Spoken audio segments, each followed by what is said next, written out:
Go, VENKMAN. Go, VENKMAN. Go, Get out of here, VENKMAN. No more. Sorry. Namor? Namor. Yeah, sure. Namor.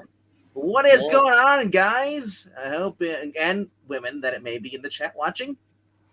I don't know if women watch this channel or not. Well, sure. Other than Maranya. Maranya is the only one that I know of that watches this channel. You just say hello, ladies and gentlemen. You don't have to specify. Well, if I did that, it'd be cliche, and everybody does that intro. I do my own original. That wouldn't be me if I did that. What is going on, Ethereal Dragon? We got a Dark Admiral March Hare here. Once like two. Hello, March Hare. Little Rhaegar. And we also got Henry Jarmek. Or Jarmek? What is it called, Henry? I think it's Jer. Yeah, maybe then. Michael Taylor's in the house. If it was something different, it'd be jarring. Oh, sorry. Jarmek. And I think, Joe's here now. What's up, Joe? And anybody else who might be watching hasn't said hello. We got 8 people watching. I know I'm one of them, so we have 7 people watching other than me. What are we here for today, VENKMAN? For what? For what? For what? For what? We are here to talk about the Marvel horror comic books. We're going to rank them as soon as we have... Do you even have overlays? Or a tier list? I don't know. I don't know. I don't have access to that. Well, if we have a minute, maybe we can take a casual poll for everybody's favorite monster movie monster. Wait, hold on. Monster movie. Jackson says, E found the Fountain of Youth. You kind of do look like him back in his 90s. He had the mustache and he had the hair. Here's the pixel finger. He doesn't have this. This is exclusively mine. Are you saying he's not as long? Okay. I don't need to know that. Horror show. And it is a horror show, actually. No, horror. No, the overlays are there, but we don't have the tier list. So, there he is. He's just popped back. You guys start crying, and I'll list all your tears. I'm crying. Welcome back. And Dalton's here. Hello. All right. Hello. You got your tier list ready? I do. Then it's LK. I have my tier list. And then the Lesters. All right. You're gonna RDB and Dalton. All right. Hello. So last night, Dalton, after we talked about Agatha, we got together and went through 100 Marvel comic book covers and picked out 15. Hopefully these are my God. Thank you. So I get 15. Whew. Yeah. 100. Oh no. It didn't take that long, actually. It only took us like what? Half an hour, 20 minutes, I think. No, it took us about an hour to pick out all of the comic book covers. That being said, I showed you what I went through in order to get those 100 covered, and that took 4 hours. But it did actually give me the idea that I'm going to actually film do a video where I walk through I mentioned it's a shame that YouTubers don't have like behind the scenes documentary footage or anything, and that wouldn't it be nice? Yeah, well, that goes into the membership and that goes into Ko-Fi. That being said, we do have 15 I think very interesting covers. Some of them are very good. One of them we've seen before. I don't care. It's awesome. We're gonna see it again. Okay, so let me nip that in the bud right there. But this is Bone 43. I swear to God, England team.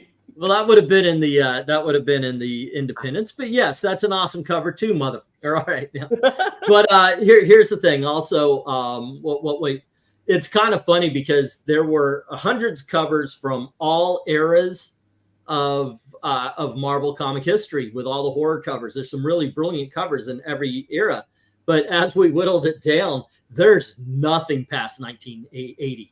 I don't think we've got anything past 1980. Yeah, I think we were both biased in the direction of the retro vibes. It's 40s, 50s, 60s, and 70s only here, ladies and gentlemen. And with that being said, Pixel's in the starting block. He's in the starting seat here. So let's get a start on number 1. He's the first into the cube. Yeah. I do believe we're in the golden age still here. We might be in silver age, but you get to judge a cover where people are being buried alive. This is Journey into Mystery number 115, or number 15, excuse me. Okay. This is a very, very interesting cover. I do like the style. And I don't know what the deal is with the ghoul here that's trying to bury them alive. Coals. Right? Are those coals? Yeah. Oh, I guess they're in a coal mine. Well, a coal pit. I mean, you've got the furnace, and it to me looks less like he's trying to bury him alive, that they got buried at the top, and then he's about to dump hot coals on top of them. So that's even more gruesome. I mean, it's going to be more gruesome, but it still leaves some something to be desired for me. I'm going to go 7. I think it's a very good cover, but it's not really great to me. All right. Okay, and how about you, Eric? Ow, hot tub. Oh, okay, so I'm old too. Shut up, guys. Only the old people get that one.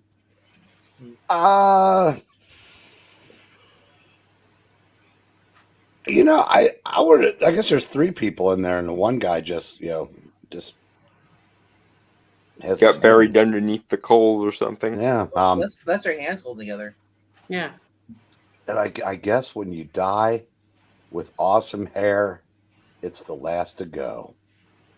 But look at the cloth on that dude. What are her last words, Eric? What's that, Pixel? What are her last words, Eric? Go ahead, tell us. I don't know. What are they? Clint! I love you! Clint! I love you! Thank you. I was giving you a lead in. I know. I didn't think of it. I'm sorry. What are you rating it, Eric? I said 9. Then I went back to goofing off. Alrighty. Okay. And I didn't hear that. Okay. What do you think about this one? Oh, I mean, it's fine. It's average. It's a 6. Okay. And Lester Sisters, or is it just Lester? No, yep. I'm here. All right. Cool. Wait, said. Yeah. This. Oh wow. Given the When age was of this made? This would have been in the 40s, right? or 50s. 50s, probably more than likely 50s. Yeah. Okay. Probably 52. Okay. Oh Lord, this is bad. I'm probably going to be harder on these than most because they're not charming at all. So there's nothing really of value to overlook. But oh gosh, look at their faces. Look at the terrible ink work. These colors are just bold and they don't make sense together, and they're just, it's flat. I guess the font's okay. Yeah, just no. No. 3. Alrighty. Maybe I think you're going in you got to go in the opposite direction. See, these are books. Obviously, it's horror. It's a horror cover. And so, how charmless is it? Rank it on how disgusting it makes you, or disgusted it makes you feel, and that's a proper horror comic, because this is working completely opposite of you.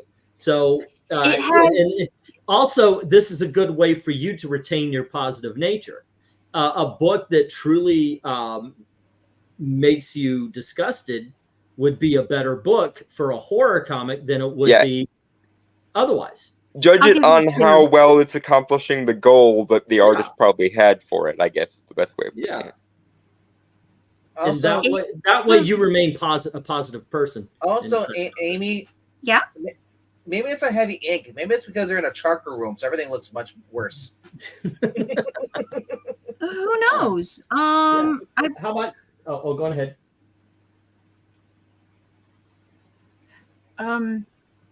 For me, I'd say I kind of feel like I would call it maybe basically average, like 6. I think it feels like average. The faces are ridiculous. I've seen, especially from that era, I've seen a much more. I don't know where they scraped it up in this era, because this is just off of the 40s. Most of the people who are drawing had some classical education. This looks like fan art, like you'd get out of an artist alley or something in the 90s. Roughly that skill level, which is a little surprising given the age. Right. And getting stuff printed was much. There are very few places to get printed. I would think so. It was harder to get printed back then. So I guess they still had rather. So I call it a 6. Okay. All righty, and then we have RDV. I'd say maybe the artist had a rough time with the faces, but everything else is spot on. The cobwebs next to the furnace. You got the lantern above him, where the font is, where the coals of the fire going off it. It's very cartoonish. You got this kind of like creepy looking skeleton dude with like his clothes are coming off, but he's still kind of jacked. And he's got is that like sunglasses hanging in our white sunglasses? I don't know. No, those are his eye sockets. Yeah. No, I meant hanging down by his neck, below his chin. There's like 2 things there. Man, we just got done reading Archie 1941. I kept thinking all I see is Archie and Betty. No, I'm gonna give it an 8 because I love the way they drew the fireplace, the furnace and everything. It looks really cool. How about you, Dalton? I also am going to give it an 8. I obviously I'm biased towards a lot of these because, well, I picked them, but keeping that out of it for the sake of being objective, I'm going with an 8, just because being as I helped pick these, I know the caliber of book we're in for, so 8. Alrighty, and I agree with you. This is actually, I don't know if this was my pick. I think this is one I let you go along with as well, because it was okay. I don't care. Let's put it up there. But I do have to say one of the more ridiculous parts of the comic cover I love is is exactly what Eric said. He's a skeleton. Now, of course, RDV pointed out he's jacked and he has such a beautiful head of hair. I know, right? It's such a strange cover like that. But there you go. One of those you should be so lucky sort of moments. Right. Let's see what the chat says. Ethereal is saying 8 as well. We have a 6 from Rhaegar and an 8 from Steven Spock already. And then we've got 7 from Dark Admiral and an 8 from Michael Taylor. All righty. Burn, baby, burn. Disco freaking Inferno. We've got an 8. It's 1954 Golden Age, says One Slick. Crazy to think that this book actually became 4. Journey into Mystery number 15. It's 6. All right. And then we have Clint, I love you. What? All right, so we have Joe giving it a 7, Jackson a 6, and Cheapo a 6. So we've got 2 6s and a 7. All righty. Yep, Heavy Ink says Jackson. Journey into Mystery 15 says Maranya. Stylized art evokes the horror of the situation. Color focuses on the main players. Just enough background to set the scene. Score a mysterious 9. Alrighty, the creature got tired of hearing them argue about pineapple pizza. There is no argument. It's horrible. Yeah, it is horrible. That's why they're dying. Yeah, because they eat too much. Glenzer, that's what happens if you eat too much pineapple pizza. You get buried alive and burned. And Jackson said, Clint, I love you. Ah! No, he didn't. He said, Jackson, I love you. Jackson said that? Yeah, that's what he said. All right, so I would eat it either way, but it would be preferable to no. Yeah, ham is horrible, by the way, on pizza as well. But there you go. All right, I agree with you on ham, but I'm sticking with the pineapple. No, everybody's got their opinions. All right, we got a 3 knocking down those 2 9s, no 10s this time, and then we have 7 6s taking out one of the 9s, and then in the last of the 9s and 6 of the 8s, leaving 2 left. The 7s come in. There's 3 of those, so there's 1 7 standing. So and that don't, is if where not, this cover goes. All right, start off in the 7s. Same as I think yesterday. I think all of them have started on 7s. Okay, and now we're moving on to Eric Breen starting us off, and you, sir, have Tales of the Zombie. And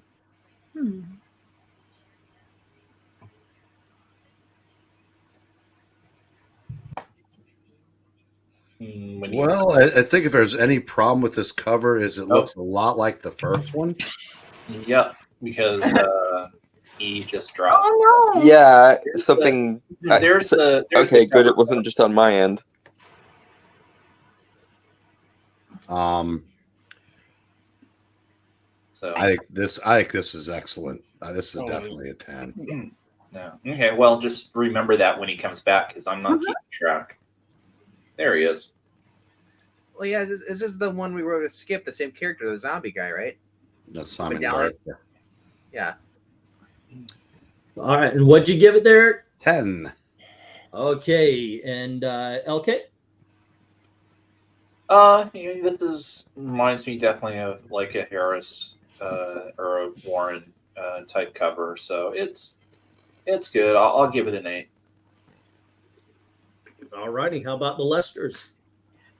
Okay. Of course, the painterly style is always very impressive. Now, these faces are drawn very well. The lighting, the hair, the composition, there's suspense, but still appealing.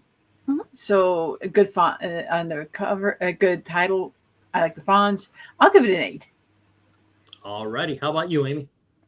Yeah, it's kind of neat. The designs are distinct enough that you can look at this guy in the middle, and not just with framing, but kind of tell that he's like a heroic type character. So, yeah, that's good. It's painted pretty well. It sets up a scenario and a goal, which is kind of nice.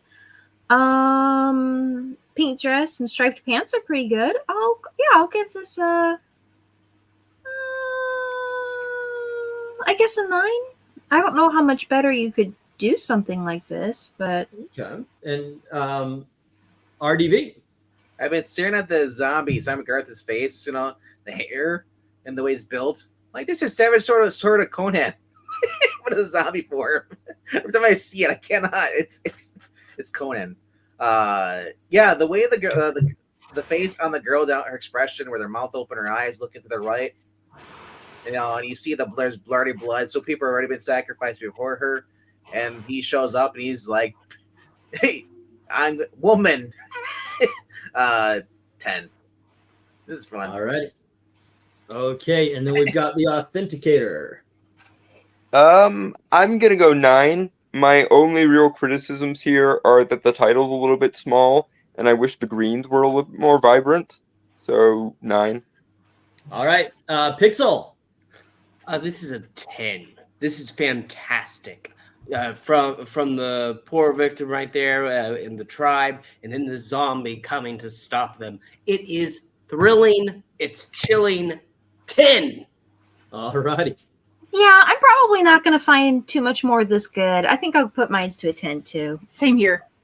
Okay, I'll mark those up, and I'm going to tell you you're wrong.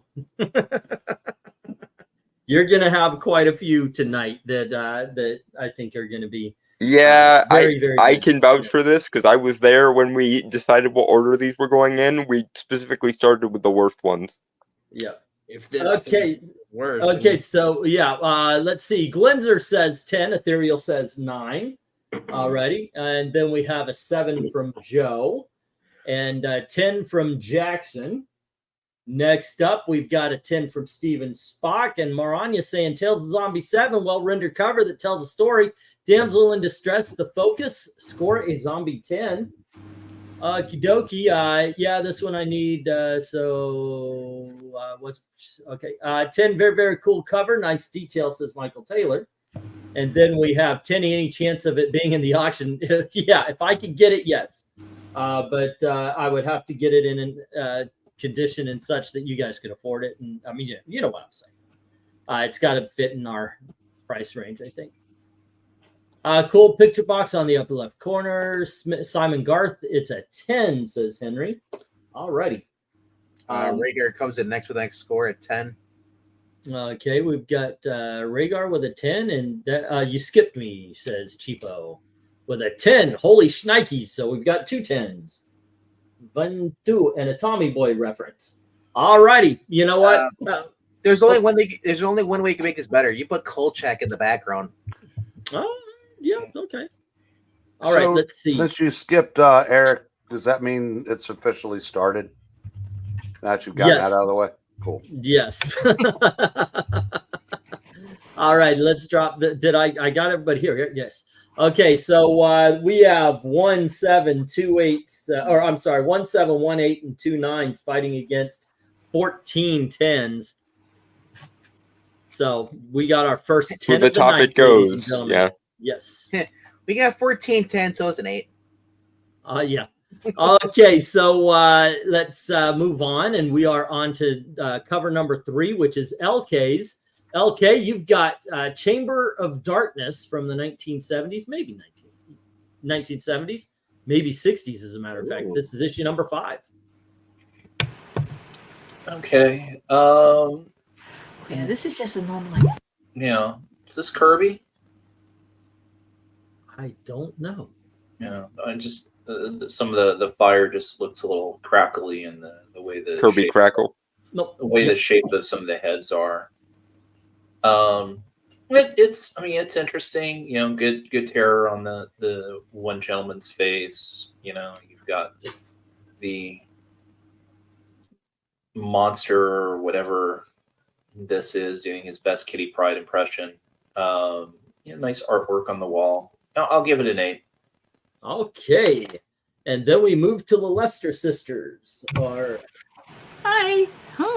Now, I really like this. I kind of like this one. The sort of the fun, like the monster. Okay, the fact he walks out, that is scary, but it doesn't feel quite like torture. It's more like suspense. Mm-hmm. So I like that. He's facing through the wall. That's a beautiful wall in the background. That is cool detailing on the relief on the wall. Yeah, and the inks on the hero. Sorry, he look that is a well drawn face. You can see the panic in his eyes, and the inks in the skin, his face, and his hair, and the hands, and it's extremely well rendered. So I think I'm going to give this one a 9. Okay, and how about you, Amy? Yeah, this is pretty good. The inks are at least more consistent. Ghosts can be kind of fun monsters and stories. So I'll give this an 8. Okay. All righty. Next up, RDV. Make that Jerry Lewis on the bottom there screaming. That is a 20. But it's a 10. Yeah, you're right. Okay. Dalton. I think 8. Okay. It's a really cool monster cover, but I happen to know how many cool monster covers there are in this episode. So well, you can judge them individually if you think it right, deserves but I'm trying to be as objective as possible and not bias it too much in the sense that I help pick them out. So 8. Oh yeah, I have to feel that every week. I just don't care. But there you go. All right, Pixel, what do you say? I concur. I think that this is an 8. It's exciting, but it could be more exciting. It's not awesome. It's just very good because it's clear what's happening. Okay. I think it's a bit better than an 8, and so I'm going to go 9 on this one. I loved this cover from the beginning. It just kept making it to the top of the list. And the fact that the body is drawn in great proportion and then basically erased for the background. It's I don't know how you do that. It just looks like amazing art to me. And the fact that there's so much detail in the stonework as well. Yeah, I like that. And you're right. It does have Kirby Crackle. Maybe it is. The hands also say Kirby. I don't know. But I'm going 9. How about you, Eric? I was gonna go 8, but I remember we judged the entire cover. And I've seen a lot of descriptives for stories that are coming up on the cover of a comic. I think this is the first time I've seen one that says "blast your brain." If that doesn't give it an extra point and make it a 9, I don't know what does. All right. There you go. That's right. That's right. Okay. Let's see. Let me put that down. Ah, my gosh. I'm so parched today. Let's see what we've got here going to the chat. We've got a 10 from Glenzer. And yeah, Kirby says, Henry, we've got a 9 from Cheapo, a 9 from Steven Spock, a 9 from Dark Admiral. Okay, so it's 3 9s and a 10. And yes, I got you. I got your number last time. 1 Slick, 2 3. Yeah, I did end up skipping them there. Ethereal gives it an 8, and so does Jackson Raker. Ready? 1 2. Let's see. Covers pencils by Jack Kirby, inks by Bill Everett. So it's better than most Kirby covers. 1 Slick says 9 and 6, not very readable, says Joe. All right, we got a 9 and a 6. And let's see. Chamber of Darkness 5. Great detail. Focus on the terrified victim with a materializing monster. Text on the cover doesn't intrude. Score a Darkness 10. Hello, Darkness Smile 10. Rhaegar says 8, and there's even a little Kirby crackle in the fire. It's a 10, says Henry. So we've got an 8 and a 10. All right, next up, 9. Cool cover, nice detail and cover, says Michael. And let's see, there we go. Very colorful title. Let me get this down. And once again, if you have a late vote, please put it on in there. And if it changes anything, we will change it. But for now, we have 1 6 taking out one of those 3 10s and then 7 8s working on the rest of them. And 2 of the 7 9s. We have a 9, ladies and gentlemen. We have a 9. Now we have a 7, a 9, and a 7, a 9, and a 10. All righty. That's where we're going to go to here. All righty. And next up, we are on cover number 4. And this time the Lesters get it, and it's the thumbnail. You have Legion of Monsters. Oh, this is cute. Look at all the little monsters. So is Dracula like the boss of the monsters? He looks it. Yeah, I guess so. World premiere issue, Amphibian, Bram Stoker's Dracula in comic form. I mean, I guess. He has a very nice vest. That's pretty cool. Yeah, I like this just fine. I guess 9. Oh, It's not like it's well done and the layout's okay. It's not telling a really strong story, but I guess Dracula's like telling the monsters to go across the lake. Maybe he invited them over for like dinner or something, and they ended up like breaking a bunch of stuff, and he's mad, so he's telling them, "Get out of here!" And so they're all leaving. And he doesn't bring the boat. Yeah, he did. That is exactly what happens in the comic. You know, Oh, well then Yeah. it does a really good job. well, Amy, he's doing that as they run away. He's telling them, you have to count to 10 to come back here. 1 2. All right. So, Melissa, what do you score this?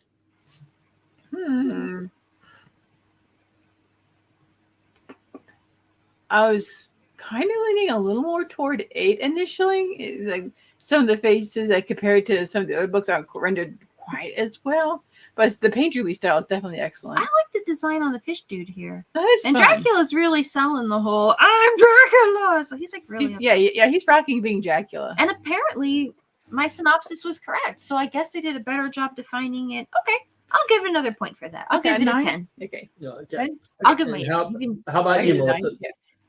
All I right. give it a 9. RDV. I just want to know what village the Frankenstein's monster is from, because he's got that European like that vest on, like he came back to a catwalk. Well, it also looks 60, so I'm going to assume he's from the village of Greenwich. he's got really good contour. Like, so what do you is it- score this? This is a 10, man. I love this. I love Dracula. He's just like, damn it, not again. You lost- Dracula, move out of the swamp. I'm wearing fur. Okay? Authenticator, authenticate this book. Or maybe he just washed that pool. They're in his pool. Could be. I think it's probably a 9. I All right. did just now notice that Dracula's way off into the distance, which makes him almost kind of an afterthought to this cover. And if they had fixed that, it would have gotten the extra point, but 9. All righty. Pixel. That's why he's upset, Dalton. So the thing is, I think that there are a lot of issues here. Frankenstein's face is warped in a way that doesn't feel natural. I think Dracula himself, while I like his pose, again, there's just something off. The background is boring. There's a lot going on. They're in a swamp, bro. It's just not as cool. Well, listen. There are cool things that happen in swamps. I know there's a frog with a banjo singing about rainbows. This is not. This is, yeah. I think that this is an 8.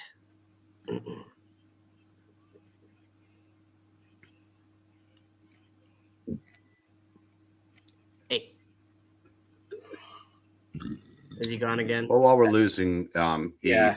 Pixel, are you a Lord of the Rings fan? I am. On a scale of 1 to 10, how would you rate your fandom? My fandom? Yeah, like are you a 1 fan to, or up to a 10? Oh, I'd go an 8. That's pretty much of a fan, right? Yeah. Okay. Why? Check your DMs. See, if you'd been 10, this would have been better. But maybe I'll send this to Zach too. Were you going to ask him how badly the Rings of Power is ruining everything he loves? No, there's a post where this, hot chick wearing a low cut, like sundress, is making some kind of food and saying, "If I invited you over for this cake and then we sat down and watched Lord of the Rings, so would you be staying or leaving?" I don't think my girlfriend would enjoy me staying, so I guess I'll have to be going. What kind of cake? So, by the way, what do you score the cover there, Pixel? I said 8. 8. All righty. And Eric? I'm going to give it an extra point to a 9 for the pixel fingers on Dracula. Okay.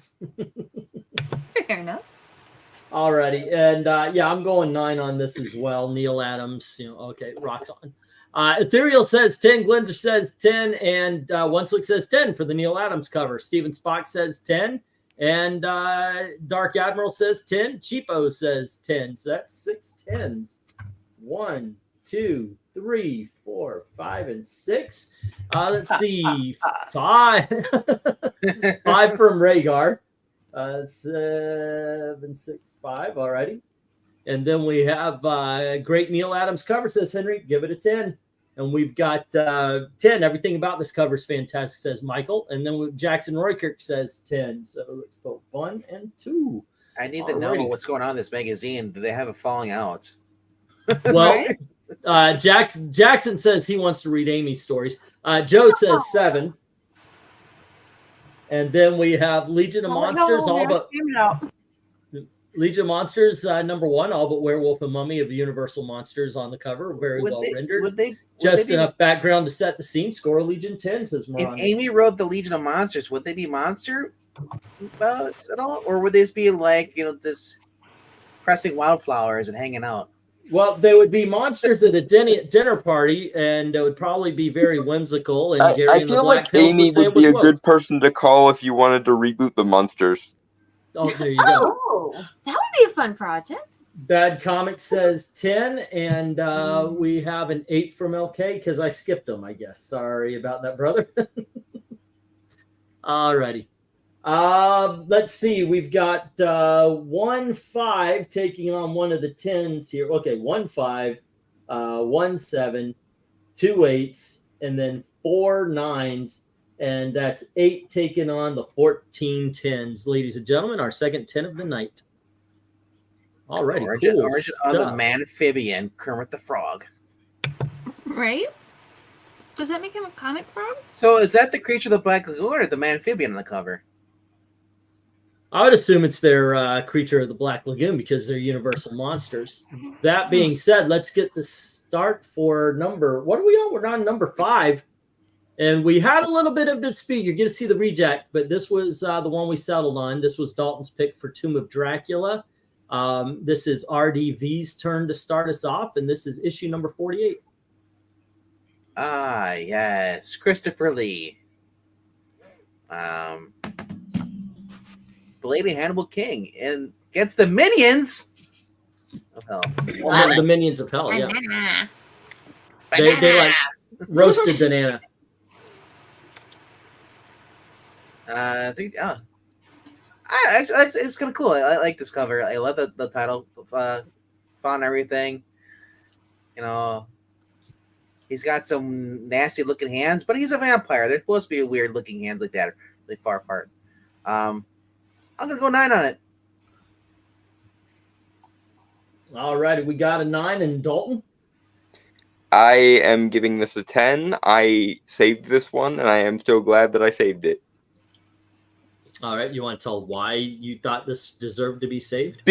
Because this is just Dracula doing his thing at the most like simple and iconic fashion he possibly could be doing his thing.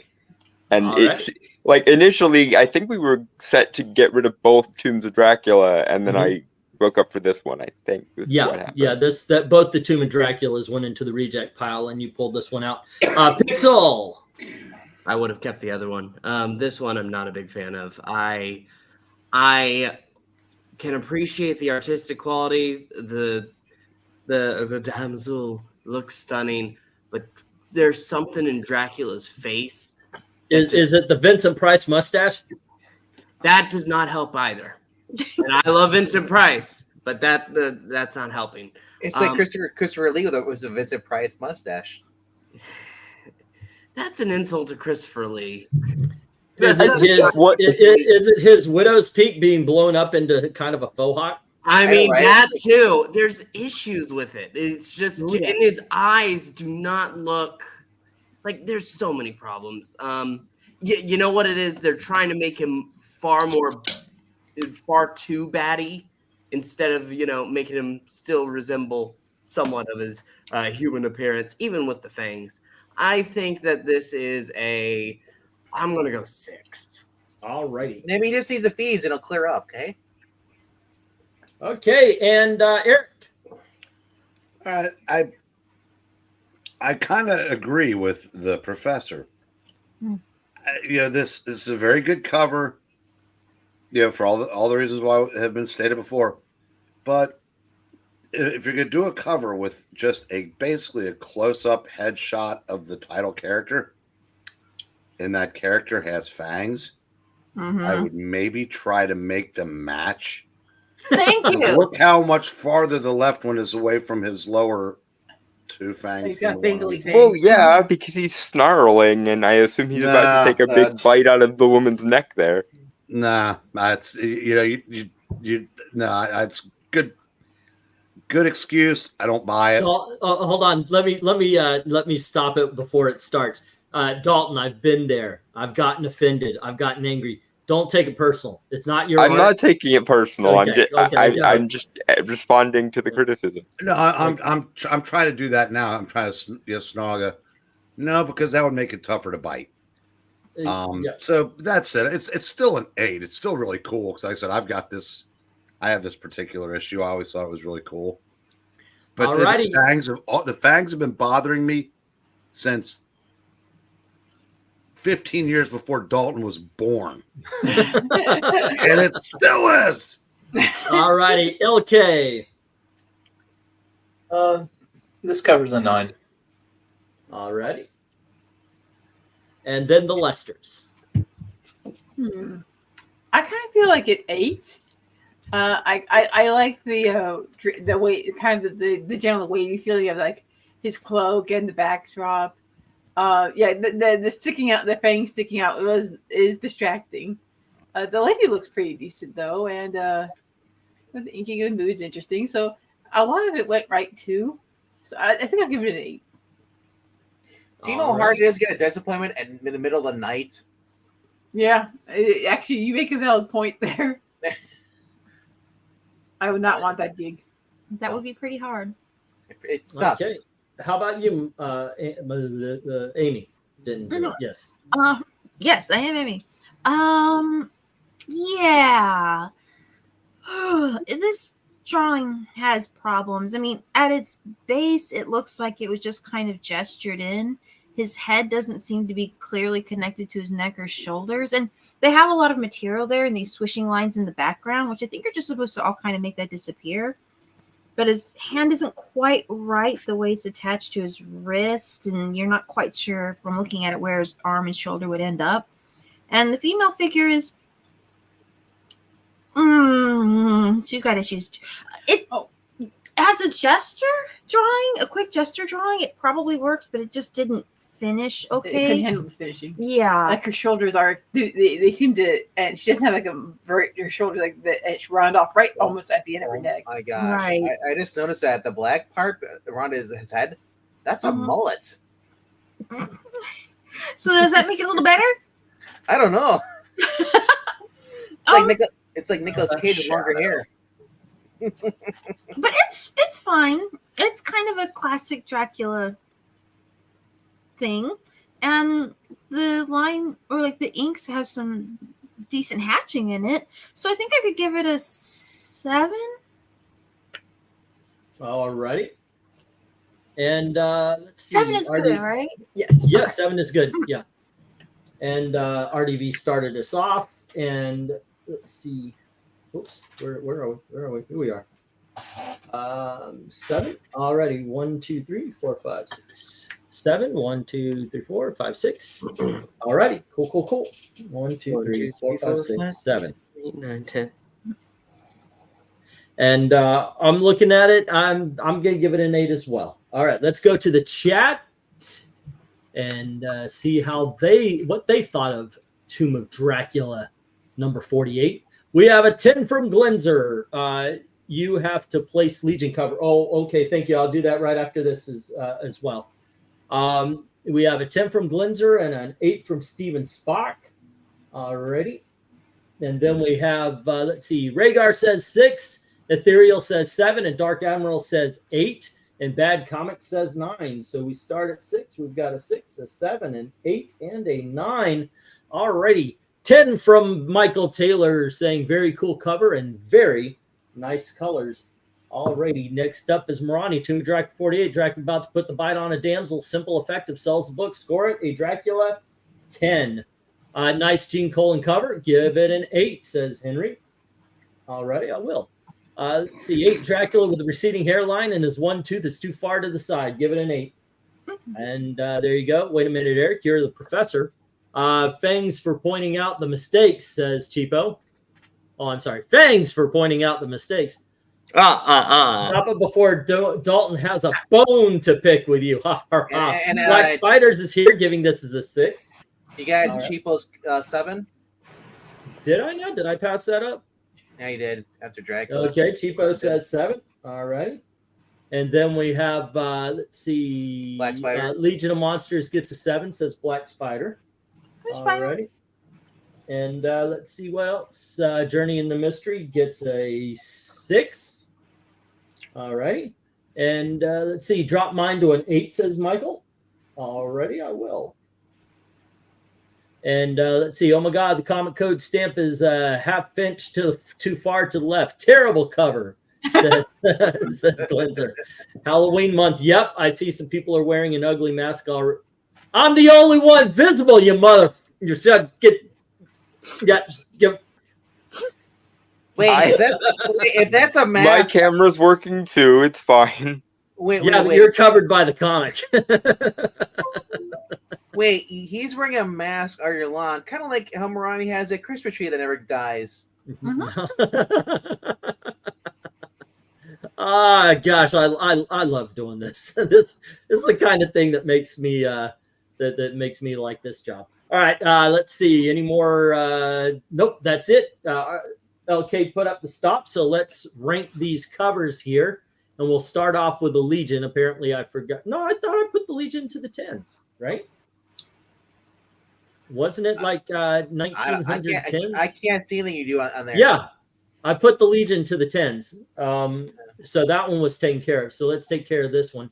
And we have, let's see, 3 6s, taking out 3 of those 4 10s. One's left, but those 2 7s Takes out that last 7 and one of the 3 9s, but I think those 9 8s pretty much cement this as an 8.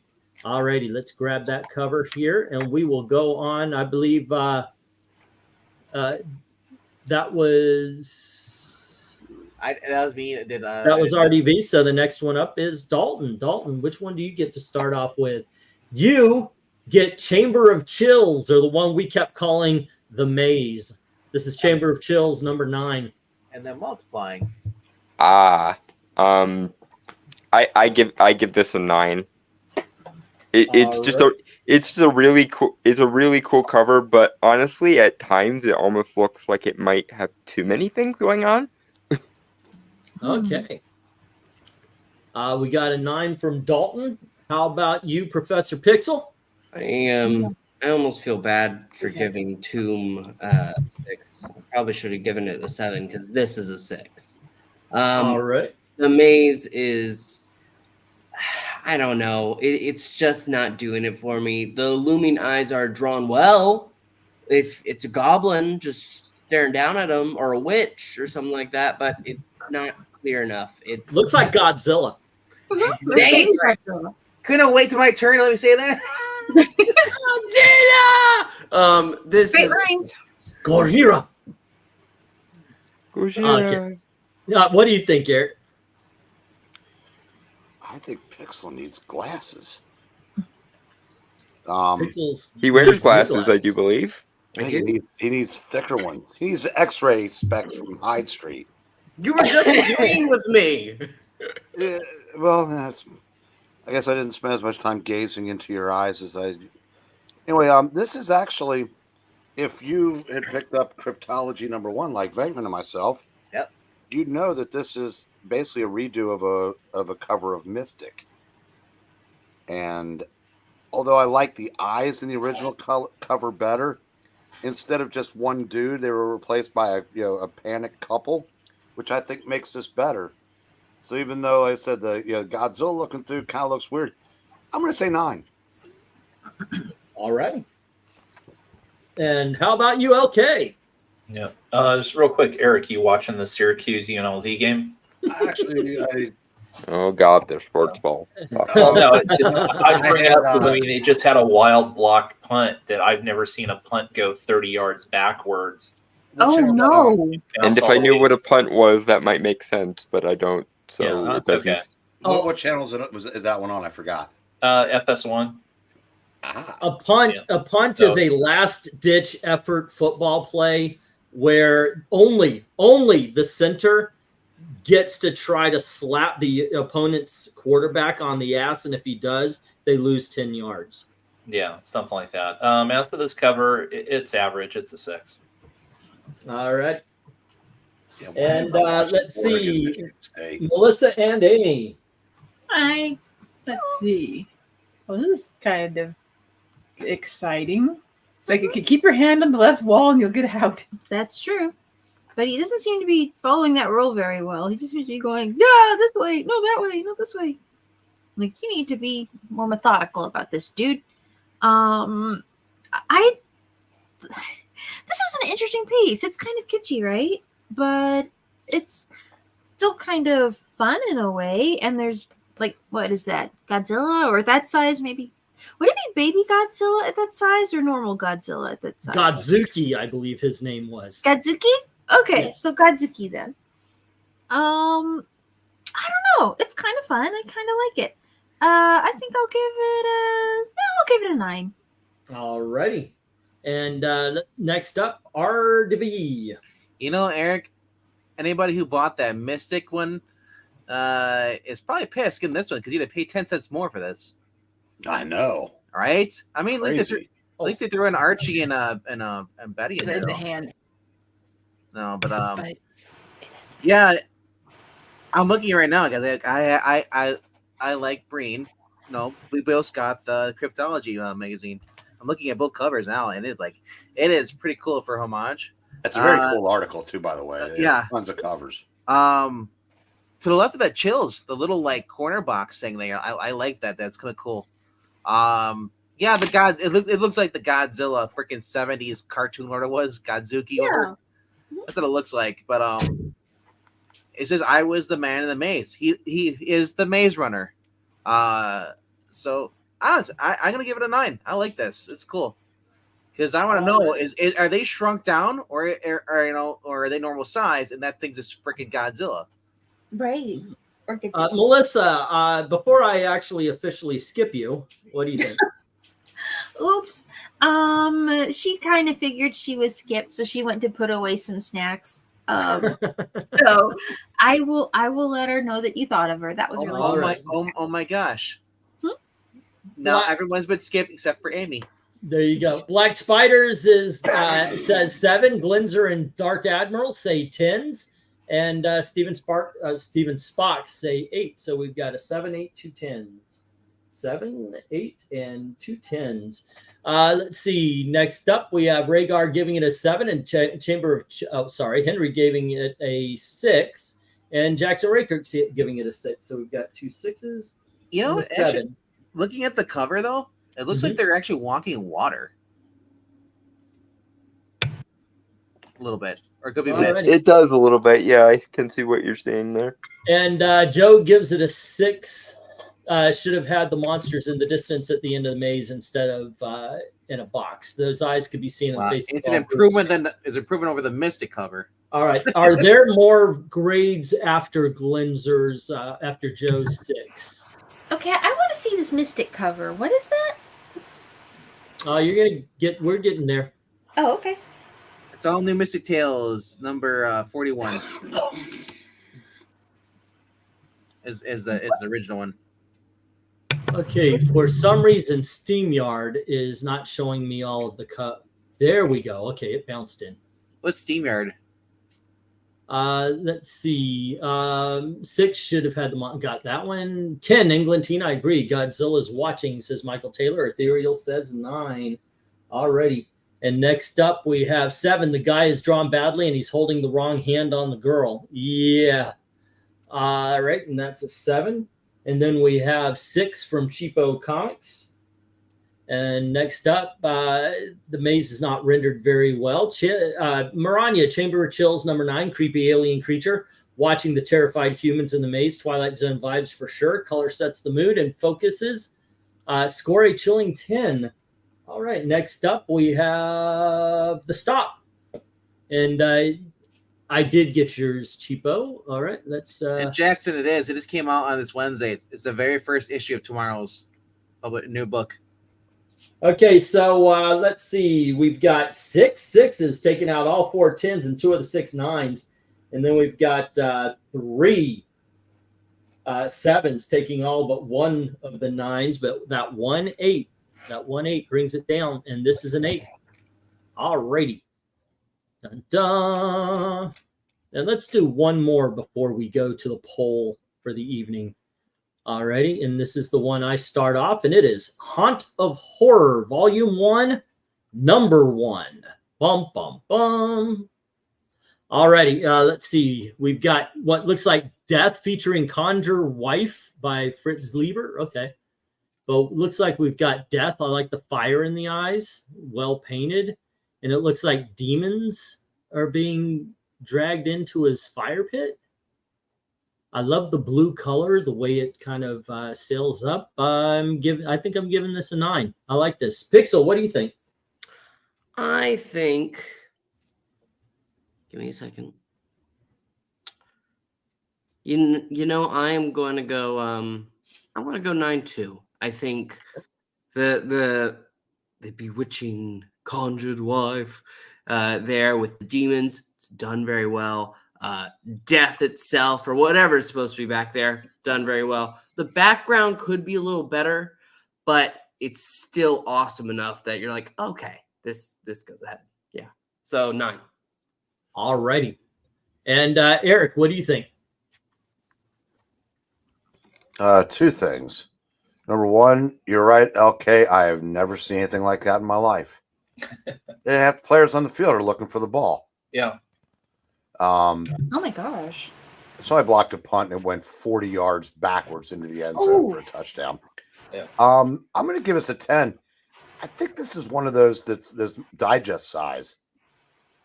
too, which yeah, because you can tell by the spine. It's yeah, I've only seen this once if I'm thinking of the right thing. And yeah, this is very cool. Okay, we got a 10 from Eric and LK. What do you think? Yeah, it's interesting. I mean, first off, it's interesting to note, you know, just the list of writers, and you look at who was writing in 1973 versus what we're getting today. Yeah. So, I mean, that said, I mean, it's, you know, interesting. I'll give it an 8. And before I forget, too, congratulations on your manager, Eric. Oh, That was like Christmas. I would go so far to say that Teenie Howard is a far more frightening writer than anybody on this list. Melissa and Amy, what do you think about this one? Man, it has a strong light source, but it's not really using it for anything. I guess the model texture and the blue in the background is a lot better done than some pieces I've seen. But the composition's not that interesting, and the characters are well, they're not terribly done, but it's not 5, I guess, maybe 4. I guess 5. Okay. Yeah. All righty. And Melissa? Melissa's still gone. Oh, I have to go okay. find my sister. RDV. You know, some people just have a bowl of cereals. This guy's having a bowl of demons and souls. I don't know what's going on here other than that.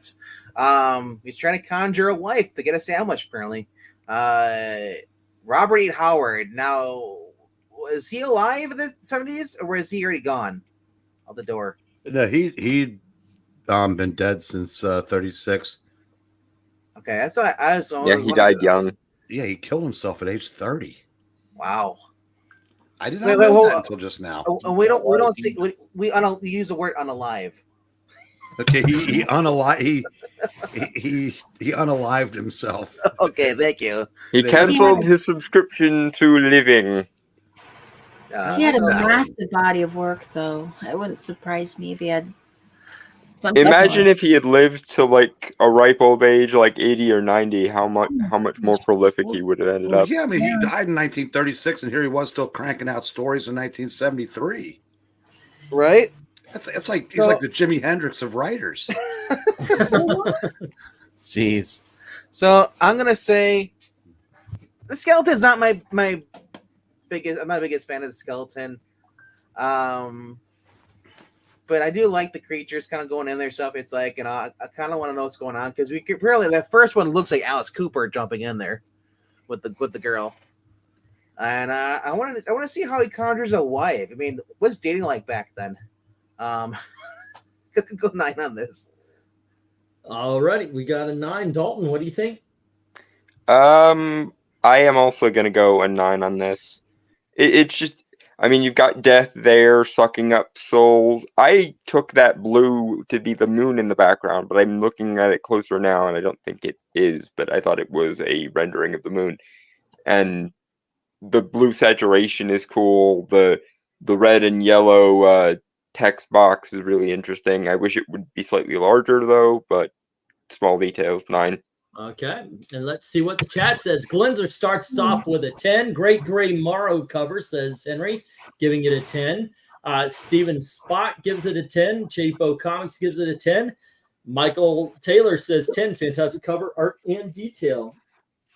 So 1, 2, 3, 4, and 5 10s. Ethereal says 8. And Jackson says 7, and Joe says 6. So, and Rhaegar says 9. So does Dark Admiral. So we got a 6, 7, 8, 2 9s. A 6, a 7, an 8, and 2 9s. Alrighty. 2 cut and paste says Joe. This volume of Haunt of Horror was more pulp mag. Haunt of Horror #1. The art is too well rendered not to be larger. Great concept, atmospheric background. Ellison and Denny O'Neil in the same magazine. Awesome. Score a haunting 10 just because of the authors. All righty. And let's see, 7 from Black Spiders, 10 from Bad Comic Reviews. All right, let's see. Not these 2 issues, Henry. The title was started again with #1. That was magazine size. All right, 8 from One Slick Dude. Okay, and there we go. All right, we get the stop on this one. Bring this down, and let's see what we got. We've got 1 5. We've got 1 6, 2 7s, and 3 8s. 1, 2, 3, 4, 5, 6, 7. That brings down all but 1 10, and then the 6 9s. Wipe that last 10 out with 5 9s standing. Okay, here we go, kids. All right, and let's take a little bit of a break.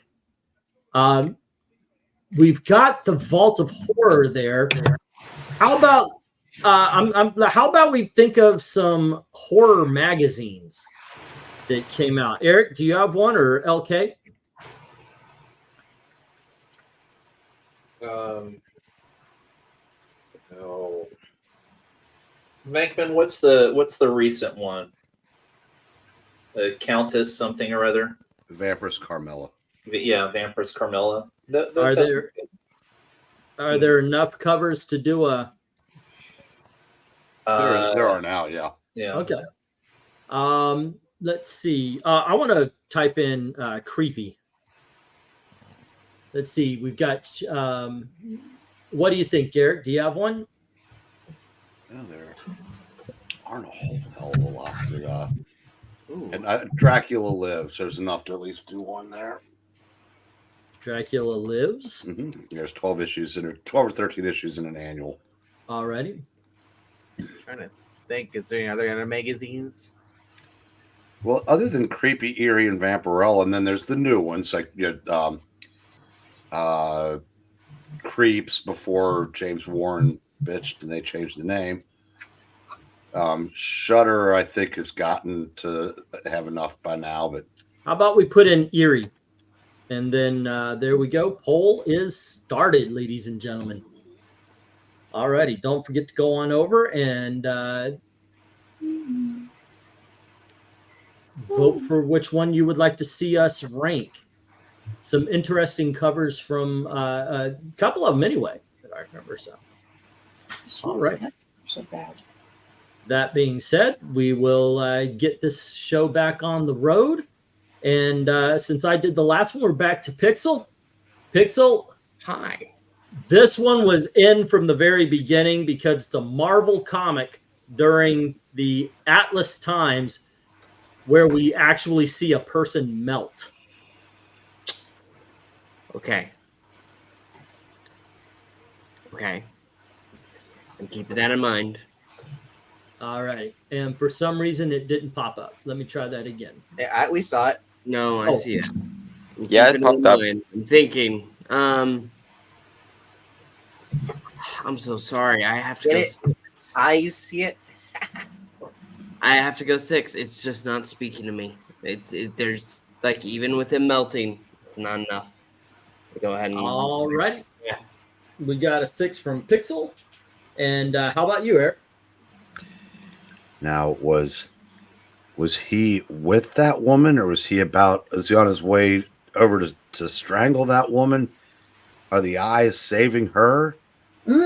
Hard to tell.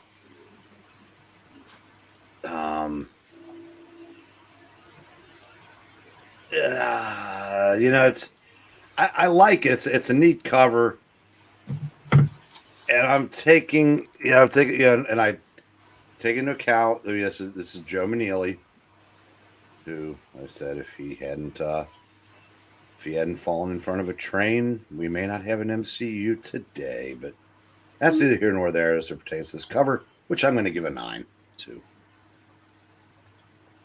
All righty.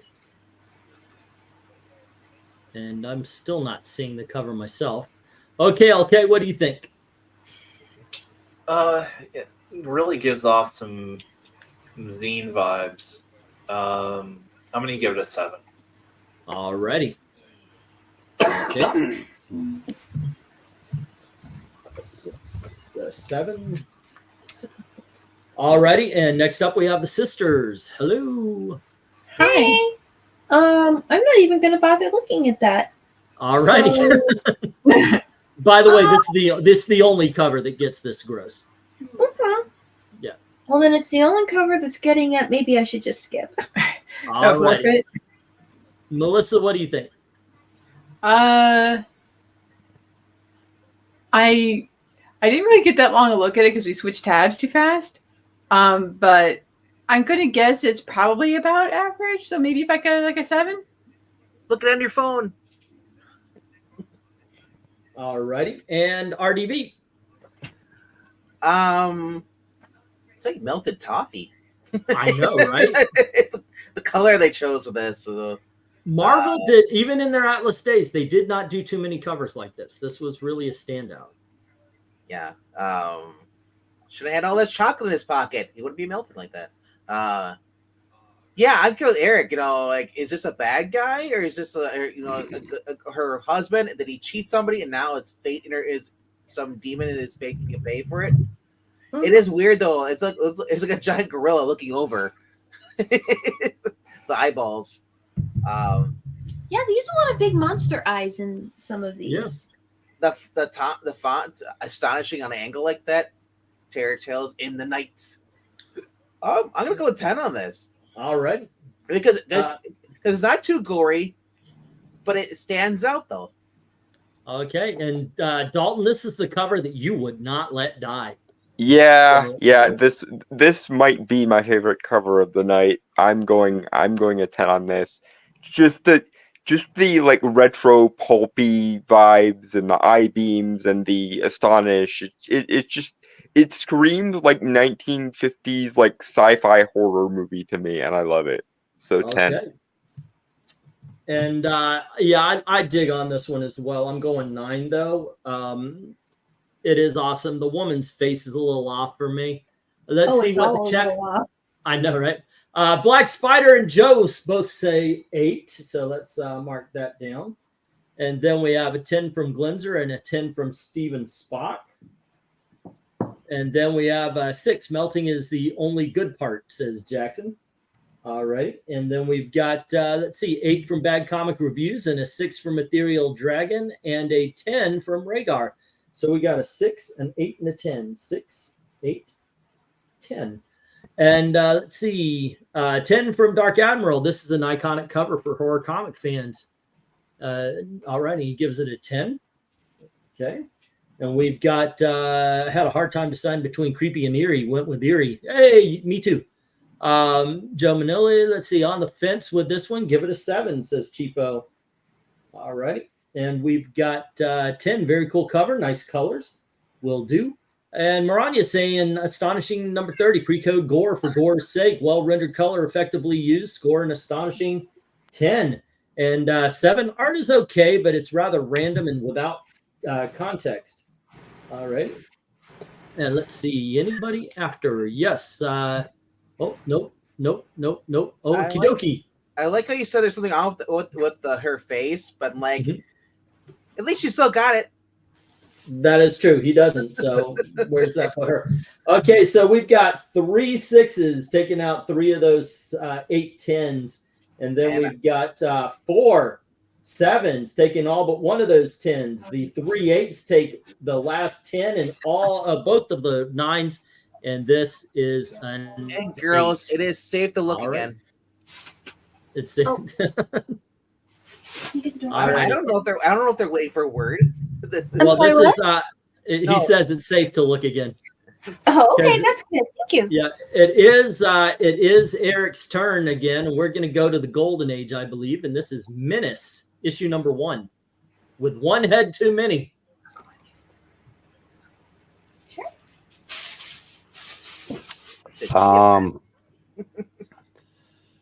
Let's see. I'm guessing this takes place in England by the teeth. Oh, goodness. You know, sometimes you look at something and go, "This is just so bizarre." This is almost like this inspired some of those eerie eerie publications magazines that were just look like cut and paste anything you could throw on a cover. I'm giving this a 10. This is just, it's so bizarre. I love it. All righty. And LK, what do you think? It's definitely bizarre. And this is really, I'll give it a 7 just because of, you know, the different drawing of the zombies there. All right, we got a 10 and we've got a 7. And next up is Melissa and Amy.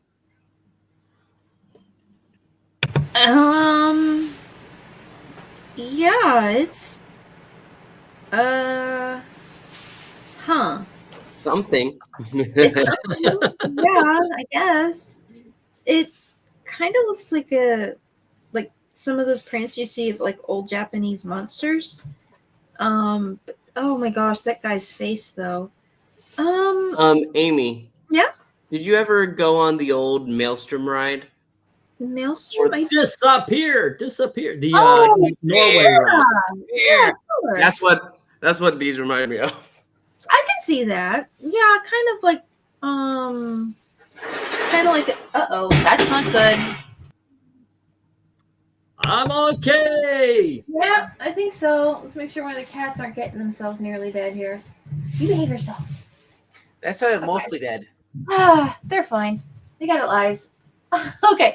Yeah. I guess is 5 or I don't know, 5 or 6. What's 6? I guess 6. 6 is the average. 7 is good. Yeah, I can't say that it's good, but I can't say it's quite meh because you look at it and you do kind of see it, but I can't say that it's horrible. And it looks like at the bottom there's a story here, like poor Mr. Watkins, and there's a ghost. So it looks like they do some slightly different stories. So that's something. Yeah, I'll give it a 6. Yeah. All right. Melissa? Melissa says she agrees. And we're Okay. chasing the cats to make sure they don't get into something. Be right back. And RDV. Yeah, back to what Eric was saying. You guys are British. These monsters also look like they're high as heck. Yeah. You know, the other ones in the back, they look like two monkeys. They're conjoined. I was eating humans because I got high. It is very weird. Oh my gosh, but I got high. It took you about how long till my turn to realize there was more to the bottom and underneath the on sale monthly? I wasn't even looking that far down because I was too traumatized. Everything on top. But wow, the Joker's in the middle there. Yeah, the man who couldn't move. Wow. I'm gonna go 6. It's just a weird cover. Also, I'm not a big fan of conjoined twins. Okay. They don't like you either, by the way. Split up. Dalton, what do you say? 8. I agree with everyone that it is weird, but it's the kind of gonzo weird that works for me. So 8. Alrighty. Bring Gonzo into this. I'm a zombie without my teeth, and I don't know why. Oh, but I got high. But I got high. Pixel, let bygonzos be bygonzos. Okay, so I'm proud of you, VENKMAN. I want you to understand that. I'm proud of you. alrighty, I'm giving this one a oh wait, this was Eric's, right? Yeah. Eric started. Oh, Pixel, you're next. I'm going 6. It's average. I get what they're going for. I can see it. At the same time, I think the zombies, it could be done better. I think this should have been our number 8. I always like to put the weird one in the 8th position. Alrighty. I, on the other hand, disagree. I think this thing an incredibly silly and fun cover. I give it a 9. Let's see what the chat is saying. Glinzer says 9. I recall seeing this before, says Henry. When you got high, up and up, bump, bump, bum. 9 from Glinzer, 5 from Bad Comic Reviews, and a Dark Admiral 10. Was that the Richard Cheese production? Are you saying? Oh my gosh! You know what? Yes, I have every freaking Richard Cheese album. That is a compliment to me. That is nothing but a compliment to me. This one for the ladies. Rate me. All right, so whoa. You didn't hear that one? No, I know, but I mean, funny as hell. I'm just saying. I had a spit take when I heard that one. It starts the piano. He goes, "This one's for the ladies." I I know, but I'm just think about who's on the panel with us. I mean, I'm Kurt sorry. Cobain got away with it. Why shouldn't he? Right. Well, So he's anywho, 6 feet under, so I don't think he got away with anything. let's see. Steven Spock says 7. The Jackson Rekirk says 6. Cheapo Comics says 6. It evoked laughter from me. All right, so we got a 7 and 2 6s. Alrighty. Rhaegar, just instead of asking us, just Google it. TFW, you don't brush your teeth in England, says Rhaegar. All right. Yeah, if you're an American, you cannot actually brush your teeth in England. It's a law. Let's see. GA covers are so hit and miss because of the art and the faces. Yep. Let's see. Michael Taylor says 8. Alrighty then. And then we have Maranya saying Menace, another very detailed, gory cover, bizarre concept, 4-in-1 picture cover. Color focuses on the victims.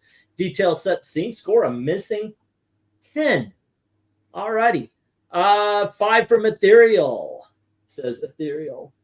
Or says Glinzer. Let's wait. No, 5 from Ethereal, and then Glinzer says that cat is a menace, is what I was going to say.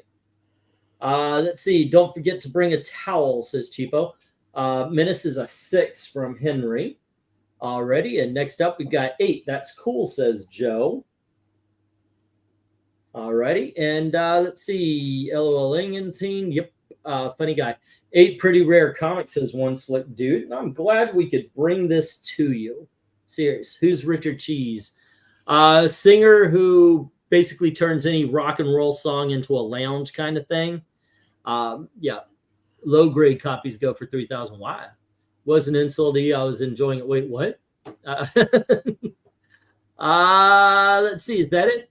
Did you get my 10 or not? Rhaegar. Okay. There we go. And let's get a stop on this. But more fun to ask the panel, for the engagement. I get it, man. All right, let's see where this one goes. This has 2 5s, knocking out 2 of those 5 10s, and then we've got 7 6s. So the other 4 of those get 10s taken out, plus the 3 9s, and then it's 2 7s versus 4 8s, and the 8s win. All righty. Another 8, ladies and gentlemen. What? So those darn crazy 8s. Those crazy 8s. Those sideways infinity symbols. Alrighty, and let's see. We are on number 10, and it is LK's turn again. And you, sir, get Mystic. And this is issue number 38. Okay. I mean, this doesn't really seem much like a horror book. I mean, this is almost. I've never had time stop on me with a bunch of horror people frozen. Well, is it horrible? Then it could be a horror book. This is just Ghostbusters Afterlife. A variation of something you'd see like on Firestorm or Superman Action Comics, whatever. Yeah. I mean, it's okay. I'll give it a 7. So, and with that, I'm gonna bow out tonight. So I'm kind of losing steam here. So okay, buddy, you take care of yourself, man. Have a good time. Rest of the stream, everybody. Yeah. Okay. Good night. Okay. All righty, Melissa and Amy, what do you think? And by the way we decided this was, I went to Marvel's horror page. You can actually look it up. And here you go. Let me actually bring that up. Marvel Horror Comics. And the reason why you might see something like this is Marvel actually had it as a horror comic. And so I picked out what I thought was the best covers from it. And Dalton and I chose what we believed were the best of those. So there you go. Melissa and Amy, what do you think? I think this is an interesting composition. The characters seem to be aligned well. This is more like a Twilight Zone kind of energy. Yeah. Oh, and I totally appreciate that. It allows for a little more creativity in the genre. Yeah, I think it's what they were going for, honestly. Right. So just a little like, ooh, an otherworldly kind of a thing. Well, but also a little bit of it could be considered a situational horror story. Not all horror movies have to be monsters and haunted houses. Wasn't there actually a Twilight Zone episode with a frozen in time gimmick with the stopwatch? I thought there was. Wouldn't surprise me. There was, yeah. But I like the elements in it. I like, the snow's nice and the colors are good. I think this is very well done. I think I'll give it a 9. Yeah. All righty. We got a 9 from Amy.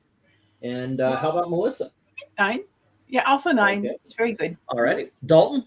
Oh, I'm sorry, RDV. When I look at this, I think this is Indiana this winter. Oh my goodness. Go fuck yourself. I know it's We not are allowed all to be. waiting to see how your Florida man blood copes with sub-zero temperatures and actual snow. Yeah, so am I. Honestly, this is great. I love this. Whenever you have kind of ice, like Mr. Freeze just basically blasted everybody. So they're all frozen, in spot. That's cool. What do you think Batman is? And it's snowing. It's a Christmas cover. Yeah, right? There you go. There you go. Yes. This is a 10. I like it. All right. Oh, by the way, as I'm searching for other covers, anytime I come across a Christmas cover, I throw it into a folder so we could do There this. you go. Yeah. All righty. And then we got a 10, you say? Yep. And Dalton, what do you think? I am going to give it an 8, and most of my issues with it, I think, are just this particular render of it. Okay. But it does look the colors look a little bit faded and desaturated, so It 8. might just Otherwise, be the it would have been a scan. 9. It could just be the scan. I got this off of Marvel's homepage. Professor, what do you think? I think that this is a good cover, but just good. I like the theme and all that, but it's I think 7. Okay, we have a 7 from Pixel. How about Eric? I'm wondering, okay, so yeah, the reason why it's more mysterious, and look up in the right-hand corner where it says "No monsters ever again." Translated, approved by the Comics Code Authority. And I'm looking at this cover, though. Okay, it says it looks like time stopped at midnight, but what time is it now? Are the rest of the people frozen because they stop time, they can't stop the weather? I don't know. How long have they been like that? For him to did he just stumble onto it? I don't know. This lady's doing her grocery shopping at midnight. Well, it's a happening town. I'm just glad she's holding a bag of groceries, not a kid in her left arm, because I thought it was at first. That would be very creepy for this, yes. But I'm going to say 9. I really like this. All right. What issue was this? This is Mystic issue number 38. Now, I love this cover. Yes, you did point out a couple of flaws. The fact that time has stopped, but weather hasn't, and the woman was shopping for groceries at midnight. But I don't know, maybe 1940s, okay, it's a big city. I mean, I have shopped for groceries at midnight many times. City! I was waiting for a pause, too. You gotta, when you say city, you have to pause, Eglantine. It's common courtesy. All righty. All right, son. I didn't know we were talking like we were on a 1940s radio show. That's perfect for this cover. Okay. I do think that the clock looks kind of like a watch with the jewelry sign on it, but okay. This is a 10 for me all day. All right, Glenzer says 10 as well, and Bad Comics says 8. Ethereal says 6, and we get an 8 from Joe saying great use of color, and an 6 from Cheapo saying the art is very nice, but not really a horror-themed comic. It's a horror-themed comic. This is the overshadowed by the ghost of Frederick Wortham, who is certainly spending his afterlife in artist hell. 2 6s, 2 8s, and a 10. We got right there. So 2 6s, 2 8s, and a 10. All right. Next up, is that the largest the comic code stamp has ever been? Mystic looks good. I give it a 6, says Rhaegar, and Jackson says 8. All righty, 6 and 8. And then we have Mystic number 38, Man Alone with a Bunch of Frozen People. What happened? Mystery sells the book. Color used effectively. Rendering excellent. Score a Mystic 10. Alrighty. And we've got Dark Admiral. I think it's issue number 5. Wait, okay. 6 from Steven Spock. Alrighty then. Yeah, the kind of stopwatch in Still Valley TZ episode with frozen people. Yeah, it doesn't have a horror feel, but cool cover. 8. Does it have? It has a Twilight Zone feel. I mean, it does remind me of the episode where the Flash, well, that's his. He said his fear was being too fast, and he can't stop. Everything can't stand still. So it is kind of horrifying. Now Henry says a 7. Alrighty, and then we have Indiana, the land of suck. No shit, dude, not in a good way. 9, it's well done, more of a Twilight Zone vibe, says Dark Admiral. Okay, and then we've got Time Stands Still, the band Rush with singer Amy Mann. Okay. Dark Admiral March here, high grade copy is 16,000. Wow, One Slick Dude says 8. Alrighty. Let's see, wasn't Nightmare Magazine Skywald publication already selected? Yes, it is. And it kind of made me think of doing another one. Let's see, any more numbers? Nope. Let me put up the stop. And let's see where this sci-fi horror comic book cover goes on the countdown. Alrighty, we have 4 6s knocking out those 4 10s, 3 7s taking on those 4 9s. We've got 1 left, but just like last time, the 8s take over. Alrighty, and we are growing our 8 pile.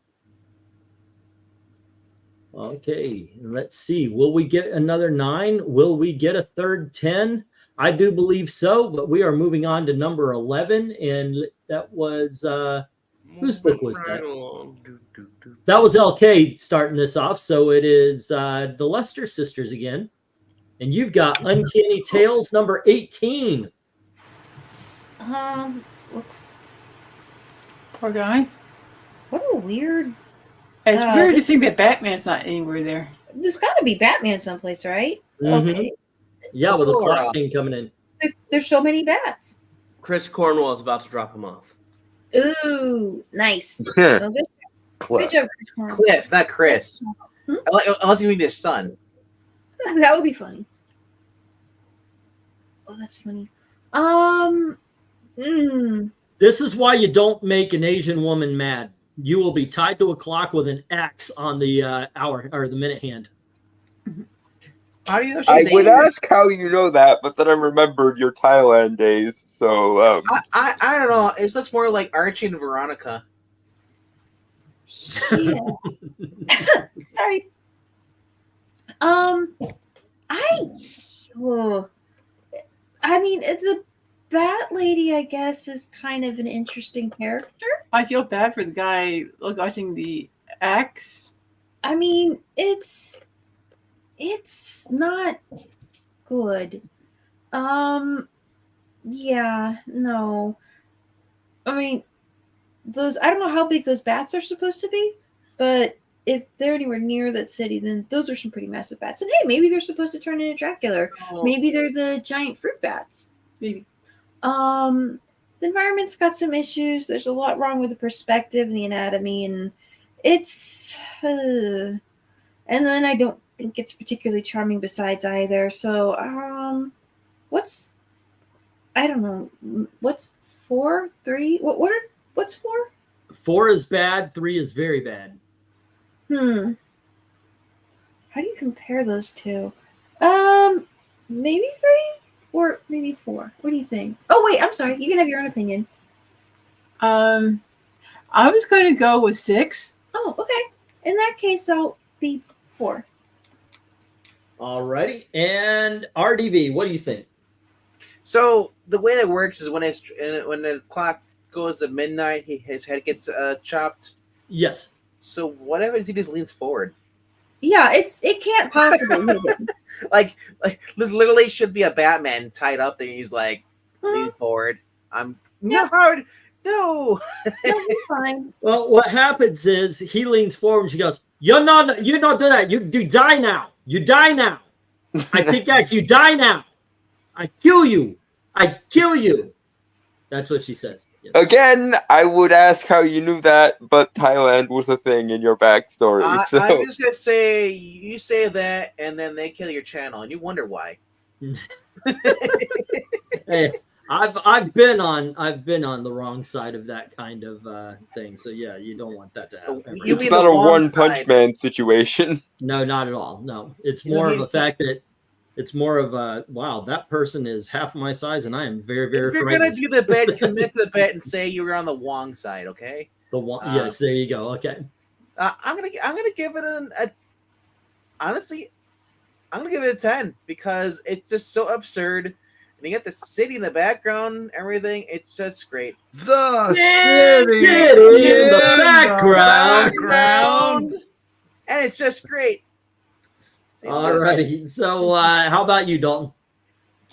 I am gonna give it a 9 because it is such a interesting concept of, and I think I made a reference to Clock King the first time I saw this, and you lobbied extremely hard to keep it. So Yeah, I all love in this all, cover, yeah. it's a cool concept, and it does have like a Gonzo horror vibe to it. 9. All right, Pixel. I'm going 5. I'm so sorry. The technical skill of this is just not good. You have the giant axe there that's swaying around. I don't know. Is he on the? I guess he's on the other hand. But I see what you did there. no, it's just it's not good. The axe is on the other hand. All righty. How about? Oh, go on ahead. Finish. Yeah, it's a 5. It's so bad. Okay, Eric. What do you think? Youth. I know, right? Wasted on the young. Okay. What if that girl didn't put him in that predicament, and she's come to be with him in his hour of crisis? And I missed it the first time, Pixel. I'm not going to miss it again. What if it had a word that says, "Clint, I love you"? Very good. Very good.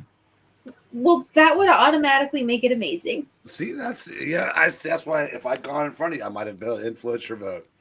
Yeah. I this a 10 all Okay, day. you want? How about I put it up to 6? Okay. Clint appreciates that. And what do you get? What do you give it, Eric? 10. 10. All righty. I disagree. I think it's more like, oh no, you say you marry me, you not marry me, you die now. That's what I'm saying. That's what I'm saying here. Yeah. The one thing, I mean, at least my experience was in Thailand, never go to the Philippines. You know, it's funny. We used to think that Zach was the racist. Philippines will nail you to the freaking cross. They will burn your ass. Or a You've clock. never- yeah. By the way, I give this a 10. I love the whole clock aesthetic. I think Pixel mentioned something. He likes swamps. I dig on the clock aesthetic. So yeah, I give it a 10. All right, let's check out the comments, the chat. And Glenzer says 10. Joe says 8. Steve says 7. And so does Henry, saying it's a good cover. Give it a 7. So we got 2 7s, an 8, and a 10. All right, 2 7s, 8, and 10. All right, Michael Taylor says 10. Very cool cover. And Cheapo says 8. All righty. Bad Comics is saying, why are you telling people my fetishes? Well, yeah, everybody knows mine. 9 from Dark Admiral. She is a vampire, says Rhaegar. See, I told you. I'm a vampire. Okay, so 8 from Bad Comics and 9 from Dark Admiral. All right. And let's see. We've got, that's it. I'm giving it a 10, says Rhaegar. And let's see. Jackson says 8. Let me ask you a question, says Cheapo. All right. And then we've got Timex takes a licking and gives a licking and keeps on ticking. That's what she's there for. Brick looked good, pretty good. Like me, he loses his head after midnight. Bum. Ethereal says 7. Are you daylight savings time? Are you a vampire? Very long time. Yes. Uncanny Tales number 18. Background sets the scene. Rendering is well done. Atmospheric color used effectively to set off the man in the peril by the villainess. Bats give a spooky vibe. Scored an uncanny 10. Alrighty, we'll do that. I love Cup banned in England and all of Asia. Yeah. Let's aggravate England team with bad puns. I don't know if you can, but okay. 8, one slick dude. She's going to clean his clock, says. I know clean. I know clean. You die now. Let's see. One slick says 8, and I could see Clock King setting this kind of trap for Batman. I'm offended. He did for a lawyer in one of the animated series episodes. It was like his origin episode. England teen is being a bit racist. He's racist, you pleak.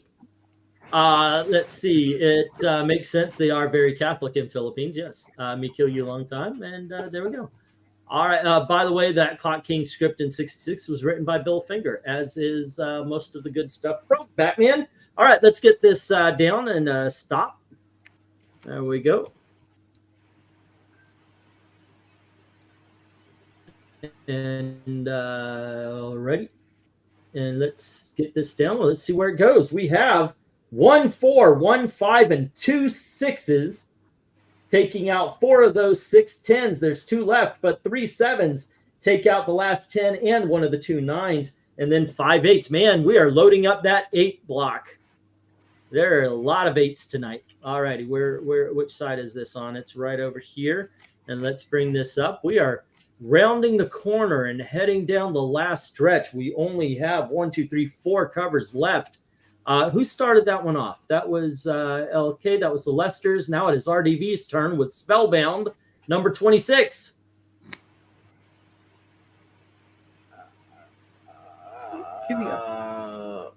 What were things? The things in the box? What's in the box? I knew someone was going to do it. Thank you, VENKMAN. Oh, of course, yeah. You're welcome. You're welcome. I mean, just like, I guess, after the background, we don't care about that anymore. At a certain point, just make it all yellow. All right. Well, I can tell one thing. Screw you, Werner, whatever your guy's name is, because the title's blocked by the freaking Comic Code Authority thing. Yeah, that's pretty. Worth them. Currently burning in artist hell for what he did to comics. Worth them or worth less? Worth them. I guess you're supposed to dread what's in the box, but I mean, it's fairly, like Amy said before, this looks like fan art. It doesn't look that good. They should have got somebody who could draw better, because honestly, it's not the scan. It just looks more like they use crayon. Okay. Everything. What do you rank this? I'm going 4. 4. Okay. How about you, Dalton? I am going 10. I like the stylization. This is another one right along with the I-beams one that I was lobbying hard to keep in this. So 10. Okay. Pixel. No, I'm with VENKMAN. I don't think that this is very good. Hey, senior lane. I think that this is. I'm going back to another 5. Okay. Eric, what do you think? I can't go that low. This is cool, even with the. I'm gonna say 8. Alrighty. And the ladies, how are y'all doing, and what do you think? Doing all right. This is interesting. It does look more like a sketch, and it looks like it's kind of colored with watercolor or crayons. And I'm not exactly sure what the artist was thinking, but he did have one very clear thought, and that was the light source here from this box. And I have to give it props. They really actively put the light source and the reflection kind of into the character, and that was cool. I think I could give this an 8. Yeah. So props to them. Amy, did you see his left foot? I mean, it is turned out, and I'm assuming he's putting most of his weight on his backside against this wall or anything here that he's kind of against. And you could argue that the table isn't quite rendered right. I mean, if that's his eye level, then you've got effectively two horizon lines, and probably I don't know how many. It looks like his left foot got twisted and he broke it. What I'm seeing is he's he was put the box down on the table. He's looking at it. Something starts to break out. The light is flashing. He is thrown back, and he's thrown back, but he's also about to slide down. And that's what I see with the leg kind of twisting right there. So. It's turned in though. Yeah, but I mean, what are the rules for being incredibly frightened by some sort of monster in a box? Well, I'm just saying, that guy is screwed. He's crippled now. He's absolutely, yes. What do you give this, Melissa? I mean, you can sort of turn your foot inward. Uh-huh. He doesn't seem to be putting a lot of weight on that foot. Like it looks like most of his, and the weight distribution isn't quite correct, but I would think most of his weight's probably on his backside. He actually probably would have that foot turned out a little bit to counterbalance with things. But when you look at the way the ground's rendered or the tiles are, they're kind of not going any place clear either. So it's hard to know exactly where the planes are in this. So yeah, I mean, as a drawing, it's got a lot of issues in there. But I can applaud it for having an expression which kind of reads, and at least they had the thought of the light is going to be really important, and they repeated the warm light from one onto the other side. So it's riddled with issues technically, but I think it achieves what its primary thought was. So what do you give this? Me? Yeah. I was gonna say I could have sworn Amy already did hers and it was Melissa's turn, but I could be wrong. 1, 2, 3, 4, 5. Okay, yeah, it is Melissa's turn. It is Melissa's turn. I think, yeah, I know that I look at the floor, like the tiles on the floor. That is a rough background. That the perspective of this is really rough. Mm-hmm. I'm sympathetic because I get to put my backgrounds on my inventions, and that kind of thing is tough. But I find a strong amount of appeal in the man here. I just like him. I think I just give it an 8 just because I like him. Okay. Ranger says he could be bow-legged. I'm giving it a 10 because it's cool. Glinzer says 7, 8 from Bad Comic Reviews, and Dark Admiral says 7, and Rhaegar says 4. Joe says 5, meh. So we get a 4, 5, 2 7s, 8. A 4, a 5, 2 7s, and an 8. All righty. Spellbound number 26 gets a 6, says Henry. Yawn, 4, says Ethereal. All righty. Next up, we've got Creepshow Arctic Baboon in the Crate. Kind of. And Steven Spock says 5. We get 5. Again, great idea. Poor execution, says Jackson Raker. And let me get that 5. Let's see. Cheapo says 5, and Michael Taylor says 7. Very cool colors. All right, we got a 5 and a 7. Maranya, Spellbound 26. Monochromatic colors effectively used. Rendering is good, not great. Just enough background to set the scene. Score a not spellbounding 8. All righty. 8. You should see some of the covers from the UK version, says One Slick. I think I may have. No, but I saw Daniel Day-Lewis's last foot. Guys, he could be bow-legged. Polio cover makes me want to read it to see what he's spellbound about, says Michael Taylor. All right, let's get this. And remember, if you have a late vote, it does count. The more I look at the guy's face, he looked like Abraham Lincoln without the hat on. Well, I'd give it another point if you had the hat. Stovetop hats, I do believe. And now I want to watch Abraham Lincoln Vampire Hunter again. I love that movie. It's so great. All right, let's see where this one lands. 3 4s, taking out those 2 10s and one of those 8s. We've got 6 8s. We've got 5 5s, taking out the rest of the 8s. And then we've got 1 6 versus 3 7s, and this goes to the 7 column. All righty, what is the lowest? So far, the lowest is 7. All righty, here we go. That's not bad. It's actually good. All righty, and whose turn is it? That was RDV, right? Mm-hmm. Yes. So we are now at number 13. This is giant size chillers. Lucky number 13 for Dalton. Number 1, featuring Dracula and his sister Lilith. Her first appearance, as a matter of fact. All right. Yeah, I freaking love this cover. And the fact that it's a first appearance takes it over the top, so 10. And it says daughter, not sister. Oh, daughter. Okay. 10 from Dalton. Professor Pixel, what do you say? I'm going to go 8. Alrighty. It's very good, very interesting. It wants me to read more, but it's not the most impressive thing I've seen tonight. Okay. So very good. Eric?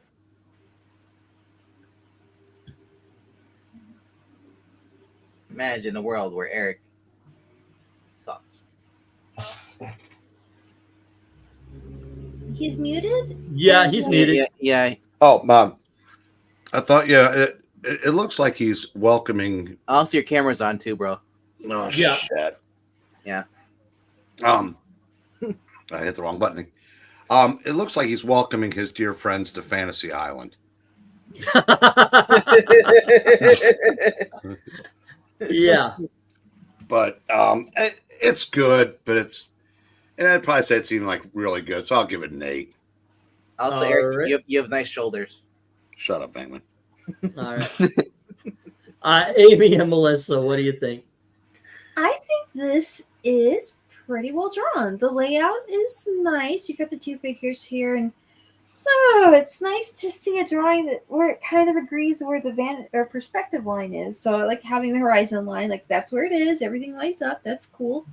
So it works. The background here, the little buildings and stuff, they're rendered nicely. They didn't forget details like windows and such to let you know not just where the main planes of the building are, but where some of the structural issue is, and put some of that in there. It's a hill, but it's supposed to be a hill. So that's nice. It's nice to see something which is competently rendered and nicely inked. It doesn't do anything like super creative, but it does something standard pretty well, and the colors are nice enough. So I think I could give this probably like an 8. Yeah. Okay. And Melissa? Yeah, this feels like a solid 8 to me too.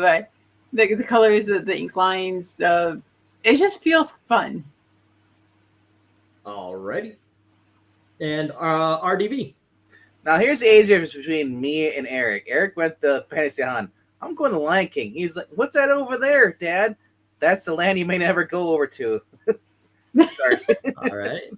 I like this. Yeah, I wish Dracula had a better uniform. I don't know what happened since Tomb of Dracula, but it looks like these outfits changed since then. He's got his bathrobe on or something. It looks weird. I'm gonna go 9. Okay, and I'm going to mirror Dalton's 10. I think this is an incredibly well-drawn cover. Amy pointed out that there is a lot of detail in the background on the castle. This is, my first thought was this is very simple. Let's not put this in. Dalton really championed this cover. And when I looked at it, I was like, actually, yeah, there's some stuff going on in the background. You see the wisping wind passing through, passing around him as well. So there's more going on here. Okay, we're going to put this in. And yeah, give it a 10. Let's see what the chat says, though. We start off. Glinzer says 10. So does Dark Admiral. I thought Lilith was daughter. It was. I just misspoke on that one. I didn't lie like what's his name, but I just actually misspoke. All right, 9 from Rhaegar, 8 from Ethereal, and Steven Spock. So it's 2 8s and a 9. 1, 2, and the 9 is 3. Alrighty, thanks RDV, beat me to it. Giant Size Chillers #1, nice for me to cover. It's a 10, says Henry. And we have 9 very cool covers in detail, says Michael Taylor. All right, and next up, God, I thought that Eric was shirtless. No, he's wearing a bra. Joe says 7, and Jackson Raykirk says 8. Alrighty. And next up, we've got, she's too tall and pretty to be tattooed. And 8, they should be more white and less flesh tone. After all, they are dead. Maybe they just fed.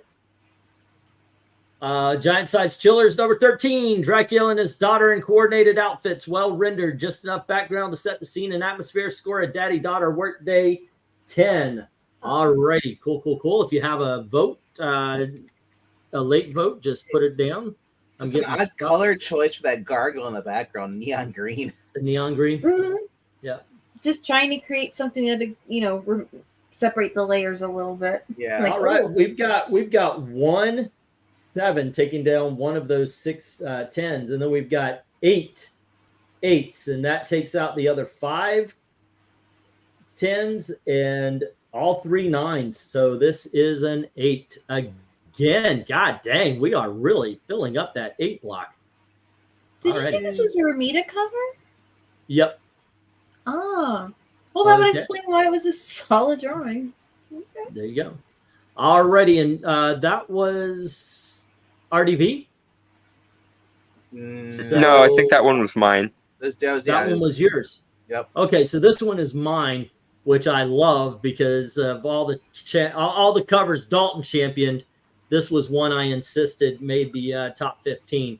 This is Werewolf by Night number 30, and this is just freaking classic werewolf. The woman in his arms, he's howling at the moon with a death face on it.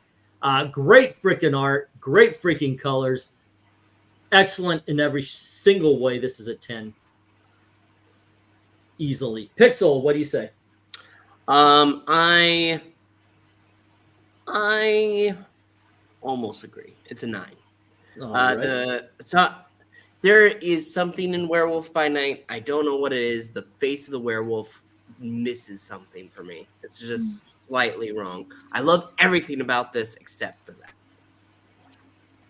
Okay, and there we go. Alrighty, Eric, what do you say? I like it. I like the skull and the moon. I'm gonna say 9. Okay. I thought for sure this one would have been a 10. For some reason, it's saying I'm having trouble connecting. I did put in a start, but yeah, Hold I on. might be dropping. Hold out. on, I'll put a start in. Well, it's already done. The stop for the last one is the start, so that'll do. Because we've already had people coming in. Alrighty, so next up we've got the Lesters. What do y'all think? I do like the use of perspective here. The angles are all pretty good. This little fainting lady here, that's not always an easy pose to render at different kinds of angles. Yeah, this was a very unusual angle. Right, but he pulled it off pretty darn well. She's got good weight on her head. The shoulder's not turned out ridiculous, but it does look kind of limp as opposed to, I mean, there's nothing wrong with doing the arm just folded over, but he did that pretty well. The hand's probably a little bigger than it would need to be at that angle, but it's a good pose on it. I think it works. I think it lacks a certain kind of flair, and I don't think the colors are quite working for me. Like, I don't know where this yellow color that's on him but not her, where is that coming from? Because the moon is all in cold blues, so I'm not sure. It looks like the logo. Is that what it's supposed to be? The Probably logo? not, but that's yeah, but it is the same kind of color. It could be off panel. Yeah. Maybe, although the highlight's white on her and it's from a slightly different place. So I would have liked to have seen a little more with the color, but the illustration's really good. So I will give this a 9. Maybe the building on the other side of the road has their lights on. How about you, Melissa? There you go.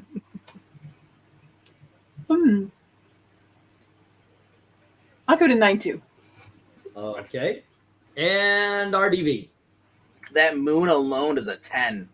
Awesome What kind of character, the logo, everything about this. He's got the Captain Morgan stance going. He's great. This is 10. Alrighty. If he had the hat. I know, right? And Dalton. I am also going to give this a 10.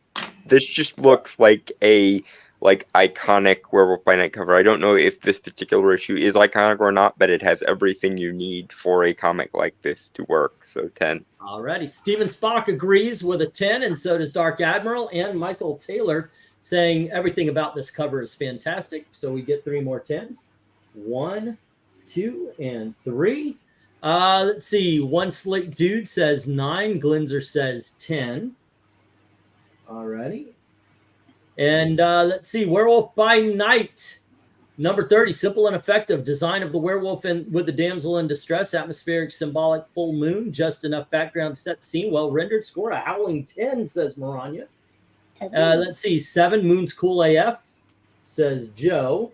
And then we've got a 9 from Rhaegar, Ethereal, and Cheapo Comics. All righty, and 8, Death in the Moon could have been done a little better. God dang it. All right, let's see. So we're ready now. Imagine. Okay, there we go. All righty. Here we go. Let's get the stop. And if you have any late bid or votes, by all means, let us know. Let's get this down. Rhaegar would be a Man by Day, Werewolf by Night. Exactly.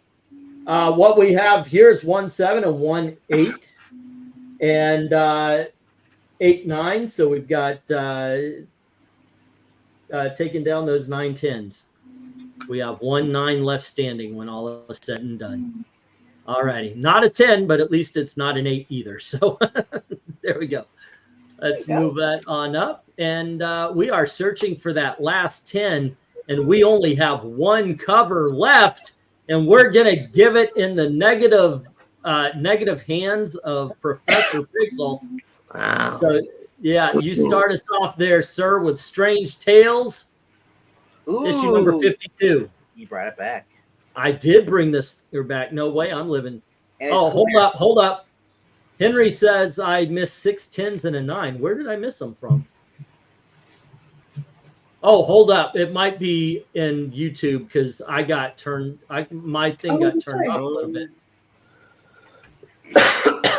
One. I got Steven Spock, Dark Admiral, Michael, and Glinzer, and Maranya. They all give it a 10.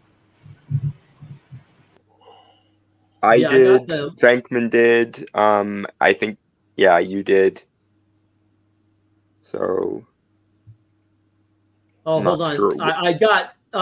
I did get Steven Spock, Dark Admiral, Michael Taylor. I did not get One Slick Dude and Glinzer already. One Slick Dude gave it a 9 and Glinzer gave it a 10. But I do remember getting 3 10s off of that. And then we had Maranya. Let's see. Or 10. Yeah, the others were the GS 7 got that, and then there were the 3 9s, 8 Death in the Could. I remember that. So no, I didn't. And Glinzer says 8, but That's for the new stuff. We already got stuff. oh, okay, okay. Yeah. Yeah, no, I actually got everything, and even with that, the couple that I missed, it would still be a 9.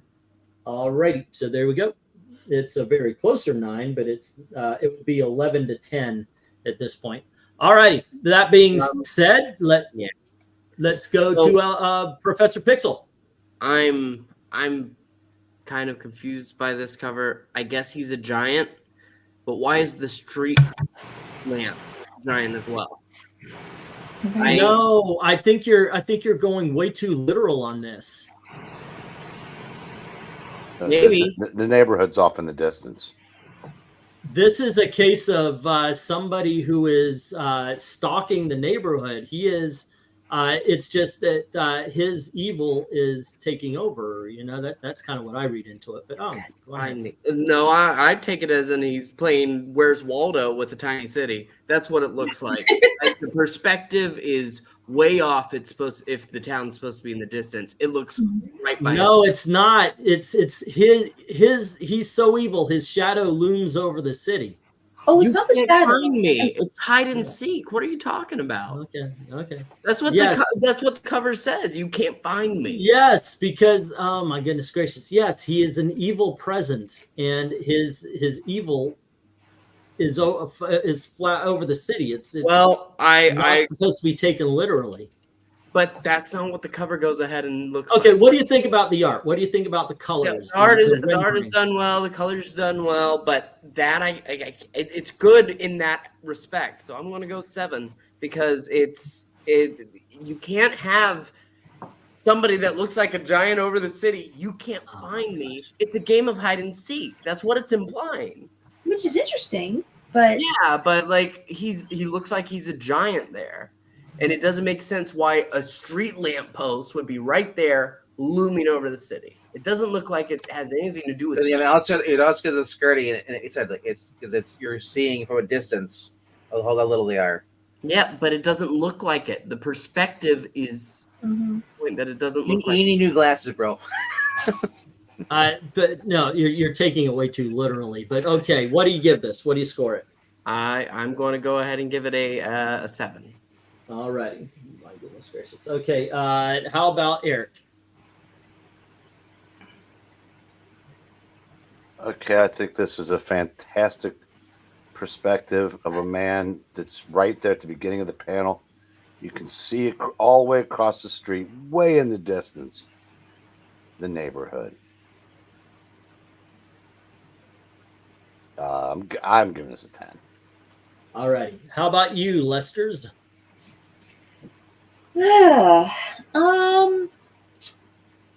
So I totally get what Pixel's saying about this. The layout's not, it's strange. Like, it would work if it wasn't staggered like this a bit.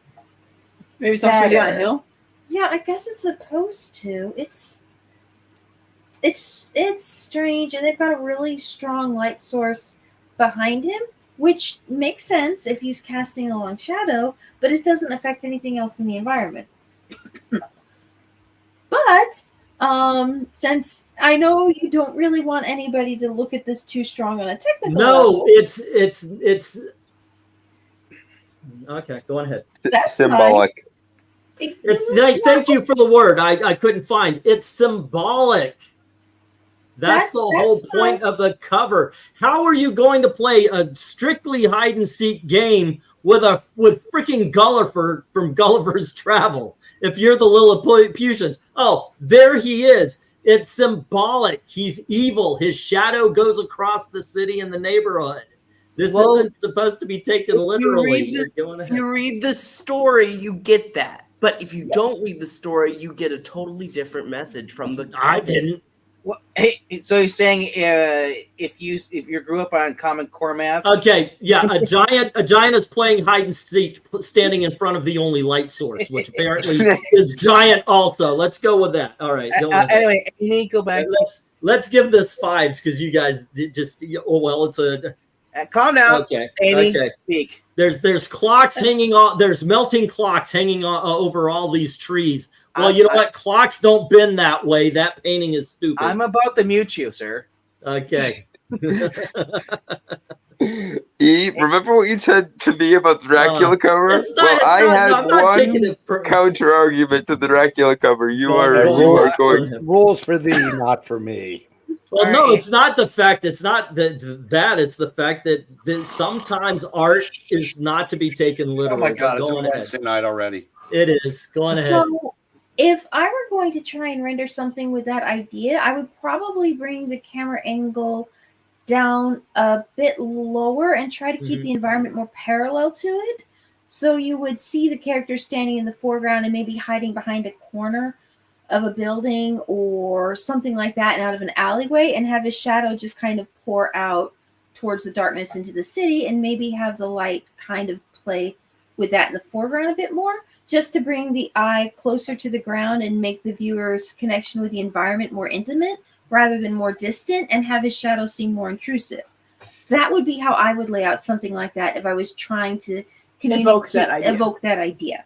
I would put him behind the neighborhood, and you see him, and his shadow covers the whole that could thing. be interesting. Yeah. Like if he were like behind the neighborhood, and there was something go on ahead. About him, which was casting like a negative shadow. You'd have to work with your colors to make that work out, but it could be really interesting. All that said, while I don't think the individual elements were brought together as well as they could have been, the individual elements are rendered well. And it's an interesting composition from a graphics art perspective. And a bit of a rarity to have something where the primary emphasis on the cover is the environment. Yeah. So I think a lot of things about it worked. I would have brought things together differently, but what works, they work individually. I would have liked them brought together different, but what here is, it does work. So I think I would probably give this I think I could give this a 9. I would love to have Alright. seen it kind of pushed a little different way and given it kind of a more human narrative, just in the way you kind of use the camera and built some of the levels. But overall, I would say it's a good drawing, and it is interesting, and it's got a good graphic art, the framing in it. It sparked a conversation and a debate too. You got to give props for that. No. All right. All little details in the people's like windows and stuff like that. Yeah, it's There's very charming. a lot of neat windows. I would have loved to have seen more play with the warmth of the light to again make the coldness of his foreground element kind of contrast with the warmth of the town's element, but they just didn't have that many levels of color to work with. And it would have taken some real experimentation to figure out with a combination of hatching and stuff, like how could you build those levels up to kind of sell that idea. And I probably would have built everything together a bit smaller just to focus on that one emotional point and made that the I'd love to see you do your take on this. All righty. So, Melissa, what do you think? 9. All righty. RDV? If you actually look at having the doorways, people are standing out, people are looking, because they see the shadow being cast upon there. I've never read the story, and for the first time you showed the last time we did this. Yeah, I got that idea where he basically, he's, you can't find me. This guy is not playing hide and seek. He's basically guy is terrorizing this town. Yes. He's on a. If it was Gulliver's Travel, they'd have the army out there. They'd have the National Guard. Maybe trying to take him down. But I like it though. This is cool. This is a 10. Alrighty. And Dalton? I think I'm going to go a 9. I also saw the more like figurative or like non-literal version of this. I really like the color scheme on this, the blues and yellows. You mentioned Salvador Dali when you were defending the cover, but this almost gives me Starry Night vibes. And what I'm seeing happening is like he's just come to the outskirts of town and he hasn't really entered the town yet, but he's already beginning to cast a evil shadow over things. Kind of like the Southern Gothic Satan trope. The stranger who rolled into town yesterday and is about to take everyone's souls and so on. Okay. And his body language isn't particularly aggressive though, which is interesting. He looks more like he's braced against this thing, like he's tired rather than trying to speak or skulk. I would say because of the time when people saw evil things, they saw him as almost weaker. It's a low. It's not so much a strong evil man. It's a low man who does evil. So they wouldn't be seen. I'd go one step further and say he's trying to look non-threatening on the outside, and we, as the readers, are privy to the dark shadow that he casts. It kind of reminds me of the song "Red Right Hand." If anybody remembers that, I think it's a Nick Cave. A Nick Cage song. Cave. So I'll just say this: the guy's been walking all day. He's tired, so he's gonna lean up against it.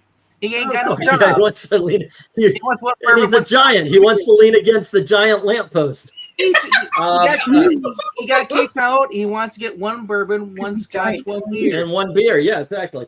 Okay. I'm giving this a 4. Does he just take his giant lamppost with him so he has something to lean against? All right. So Glenzer says 8, and Rhaegar says 8, and so does Stephen Spock. I do see that Rhaegar wants to change this, so we've got 2 8s, 1 and 2, and a 6. All right. And then we have another 6 from Ethereal Dragon and Joe. All right. It's all right, they say. 1, 2. His bad his job, bro, like the Joe Biden Hayden. 8. Okay. I'm not getting. You guys heard my argument, so I'm gonna read all these songs. It's a giant trying to come into the city.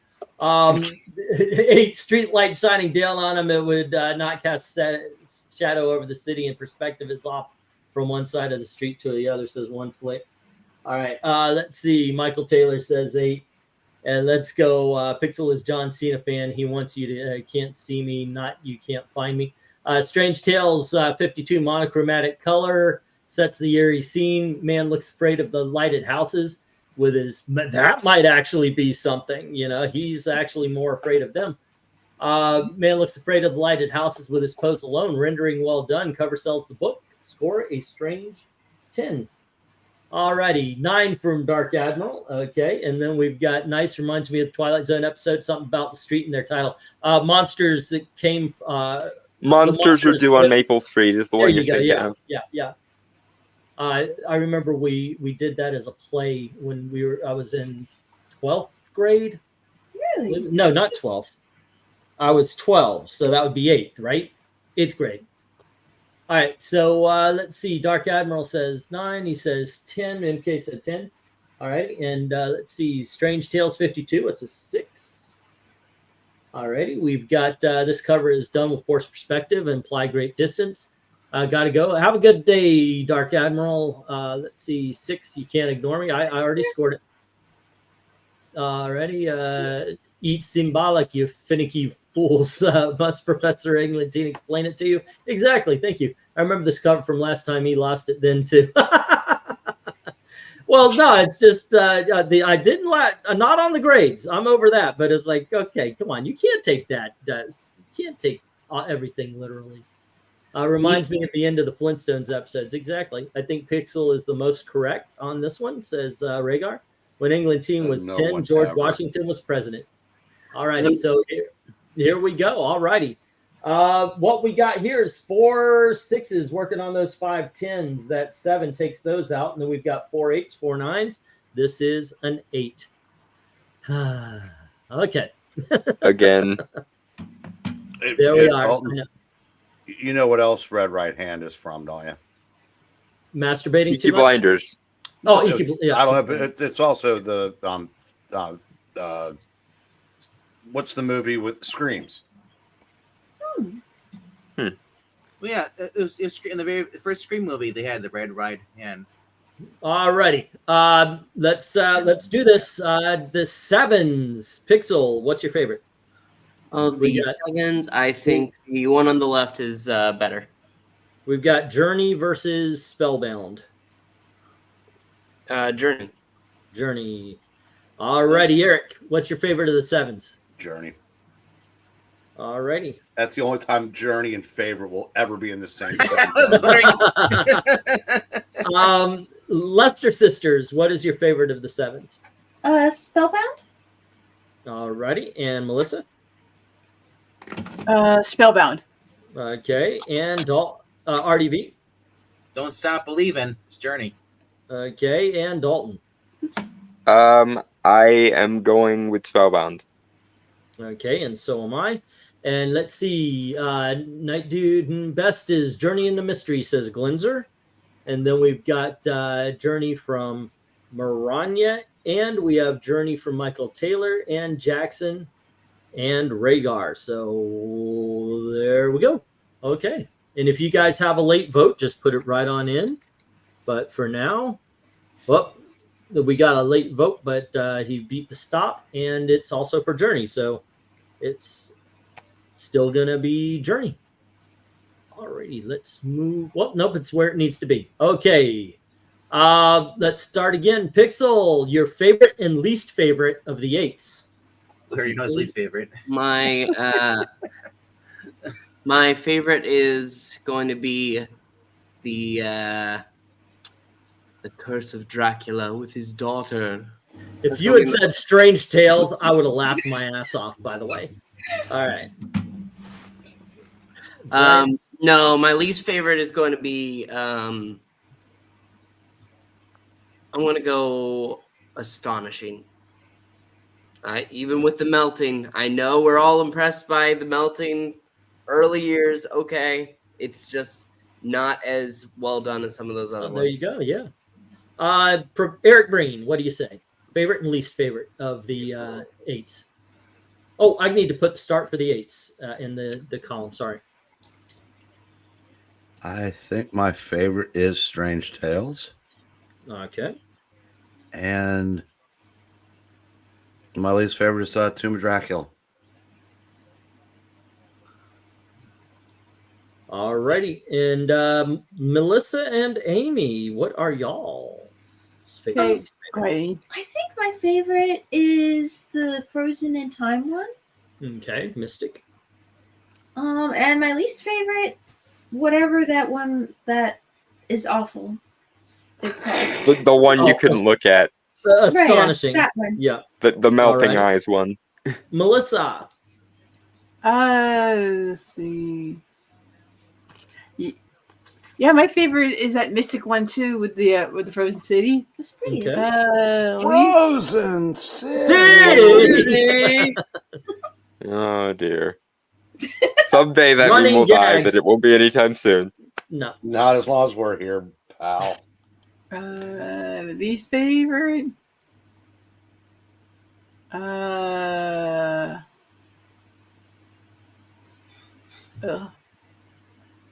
I guess it might be the melting eyeball one too. It's something the most pleasant look like in the least. The melting one would have to kind of maybe that's the point, but yeah, it worked. So I don't. Okay. Yeah. RDV, what do you say? Favorite is the Frozen Time Mystic. Okay. Least favorite is Dracula nursing home and loving it. Okay. Dalton. My favorite is my melting eye one, and my least favorite, I think, by virtue of it just being kind of light on the horror, is gonna be your clock. Okay, and that is that was Uncanny Tales. All right. Okay, and let's see. Mine, the favorite is Strange Tales, and the least favorite would have to be Chamber of Chills, the Godzilla. The maze one that you the insisted putting Godzilla's in. maze. Yeah, Yeah, that's right. I think the only one that didn't get any votes so far from us, one way or the other, is the two-headed one, Mystic. Whoops. Excuse me. Yeah, Menace didn't. Menace, I don't think rated Menace, from yeah. anybody. Let's see if it works for anybody. Oh, nope. Actually, straight out the gate.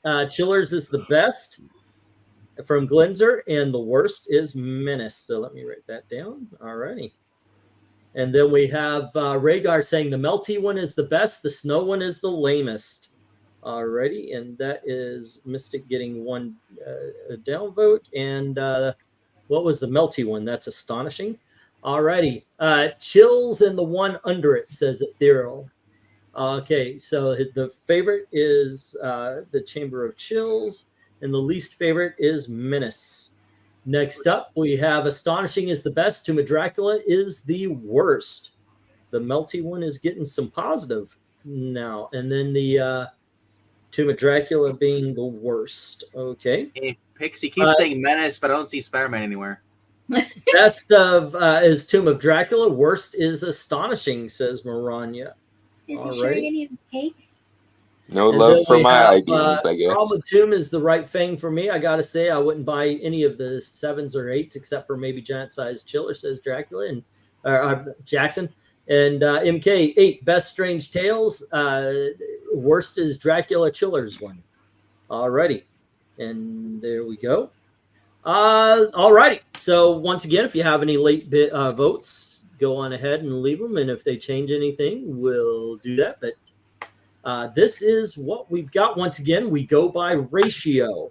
So let's see. We have Ratio. okay, for the worst, we have 2 with no upvotes and only down votes.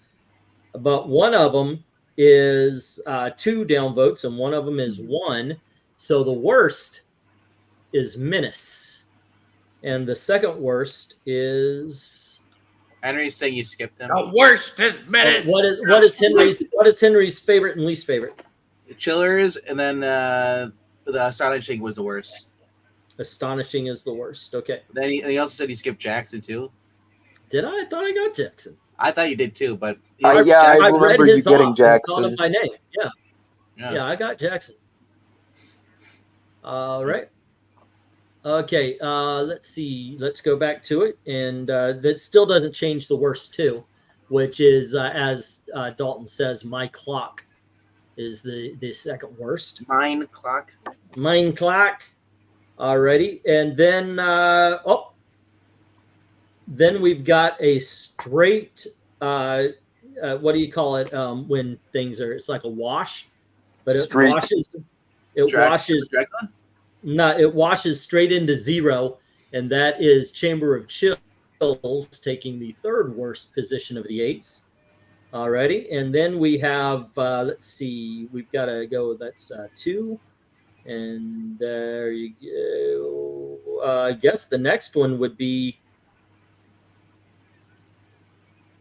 Tomb of Dracula, because it has 1 upvote and 3 downvotes already. And then the next one has 3 upvotes and 5 downvotes.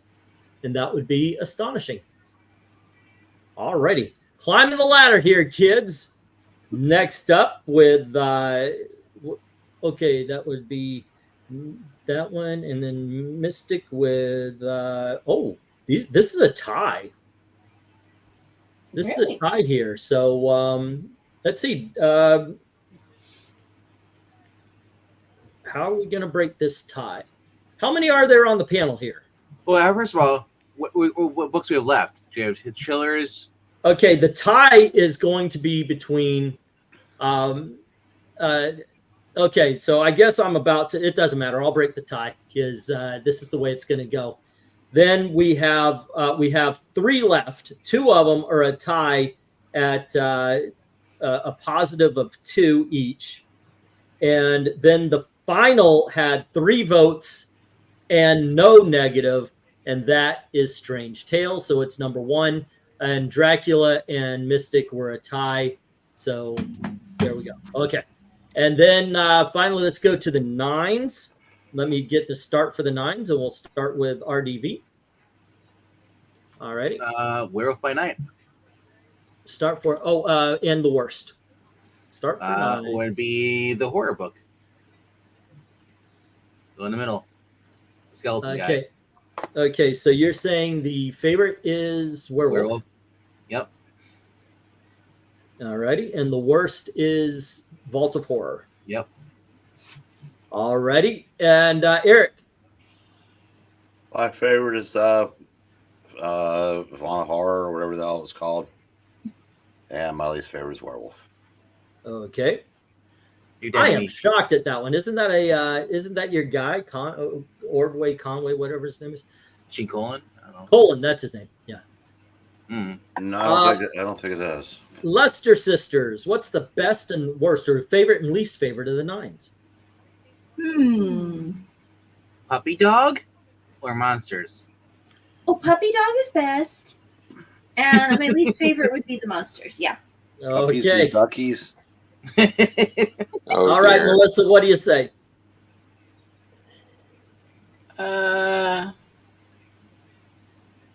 I guess my favorite would be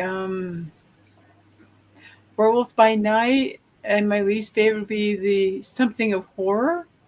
Vault of Horror. Well, yeah, it's cut off. Vault of Horror. All righty. RDV. Oh, sorry, I didn't quite see the whole. I couldn't see the whole. I started us off. You did? Yep. Pixel. My favorite is Vault of Horror. My least favorite is Werewolf by Night. All righty. Dalton. My favorite is Werewolf by Night. My least favorite of those 3 is the one with the Kirby crackle on it. All righty. As much as that pains me. Darkness. And I'm going to go the best is Werewolf by Night, and the worst being the Vault of Horror. And let's see what everybody else says. Werewolf is best. Horror is worst, says Maranya. Okay. And then we've got from Glinzer, Werewolf is best. Darkness is worst. Okay. And then we've got Jackson, best is darkness, worst is horror. Best is darkness, worst is horror. Oops, wrong one. Demon Death. Demon Death Cheerios is the best. Worst is Wall Plaster Guy. I got you. Okay, so Vault of Horror is the best, and the worst is Wall Plaster Guy. That's the Chamber of Horror. Let's see, WWBN and Horror. Okay, Werewolf by Night and Chamber of Horror. Let's see. Kick Pixel for Heresy. I like Vault of Horror a lot, but like Werewolf a little more. Darkness is the worst. So Werewolf and Darkness. All right. And then we have 9 best is Skeletor guy, which is Vault of Horror. And the worst is, which one? Scared Movie Guy. Scared Movie Guy. Oh, okay. Chamber of Darkness. Gotcha. All righty. There you go. And let's get the stop on that one. And once again, we do this by ratio. And I think some of these got really ratioed. He's a great guy. So, yeah. We have one with 7 negatives and no positives. Chamber of Darkness hits the end. And then we've got 5 negatives, 1 positive. And then we've got 9 positives and 2 negatives. Werewolf by Night wins the 9s. All righty. Next up, we only need your favorite. And we'll start with you, Pixel. Hi. Zombie's my favorite. All righty. How about you, Eric?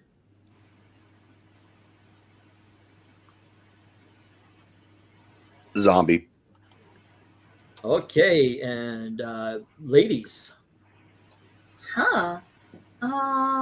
Zombies or monsters? Zombies or monsters? I think probably the zombie cover is a bit better done, but the monsters is kind of more fun. Yeah, tough call, right?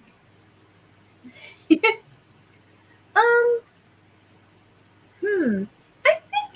I might go with monsters. All right. And Melissa? I think go with zombie. All righty. And RDV? It's in my head. Zombie. All right. And Dalton? Zombie. Zombie is And the best one. Yes, I agree with that. And we're going to the chat. Glinzer says monster, and Jackson says zombie. Okay. And then we have zombie, sorry, Universal Monsters from Maranya. And then we've got zombie is great, monsters is derpy, says Rhaegar. And best is monsters, worst is zombie by the Cranberries, says MK. All righty. And Wow. Ethereal Dragon says monsters. Alrighty, LOL. Venkman had the line of thought, the same line of thought. Okay, I have no idea what that means, but there you go. All right. You don't know the Cranberries? I know the fruit and the juice. Fan? Wow. No, I don't. You've never heard of the Cranberries? Of course, I heard them. The 10. Sorry, Neil. Tales of the Zombie is best. So there we go. Okay, ladies and gentlemen, this is it, ladies and gentlemen. The best covers from Marvel Horror is exactly the way it should be. So at number 15, we had Spellbound. Number 14, Journey into Mystery. Number 13 is Menace. Number 12, Uncanny Tales.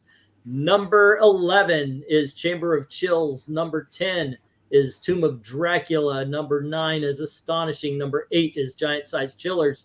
Number 7 is Mystic. Number 6 is Strange Tales.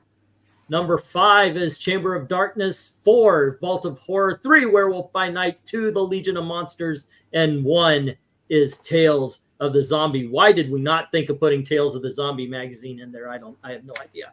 That's actually one of the reasons why I included the Tales of the Zombie magazine was to Next remind poll. everybody.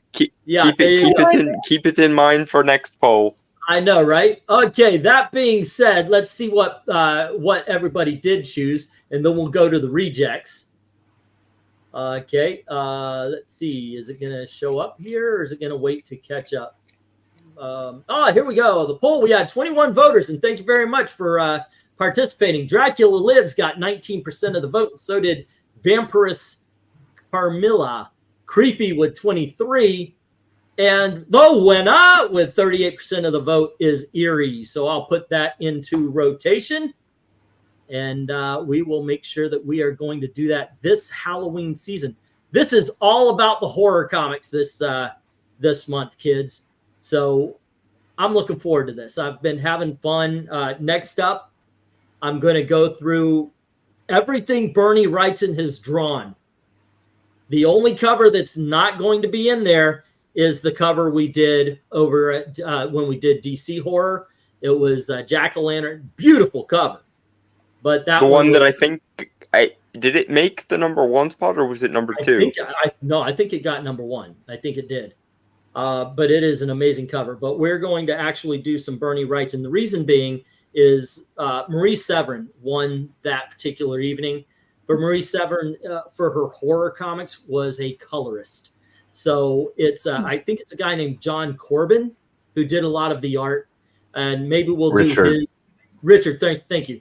Richard Corbin did a lot of the art on the covers that she colored. So maybe I'll put in a Richard Corbin thing to get those same things going.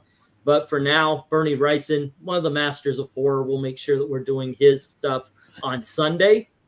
And ladies, you're available on Fridays, right? So I'm going. Obviously, you're here. So I'll make sure that coming up, the rest of them are going to be the more family friendly kind of stuff, like the Archie horror or the kids horror. I have one of those too, so that should be fun. Something a little more palatable for Amy. Okay, and I do not mean that as any kind of insult. I mean that as I want to include you guys and let you guys enjoy and have as good a time as we are. That being said, go ahead. Did you say something about doing a Richard Corbin night? Yeah, the EC. No, he wasn't EC. He was much later. Well, then, yeah, there's somebody. Maybe I got the name wrong, but there is definitely somebody with that name. Okay, let's see. Well, Richard Corbin's a very famous horror artist, but he was, if Marie Severin had colored his stuff, it would have been later in her career. Well, I know she was to the end of EC, like right before Wortham came down on him. So may he burn in artistic hell in perpetuity. All right, yeah, but he might have accidentally saved comics, so there's that. Yeah. I'm gonna head out. I've got to get up in the morning, and I'm running out of steam. Oh, okay. So okay, and I'm kids tomorrow. All right, you have a good day. And I was going to show off the rejects if you guys would like to see those. Usually you do.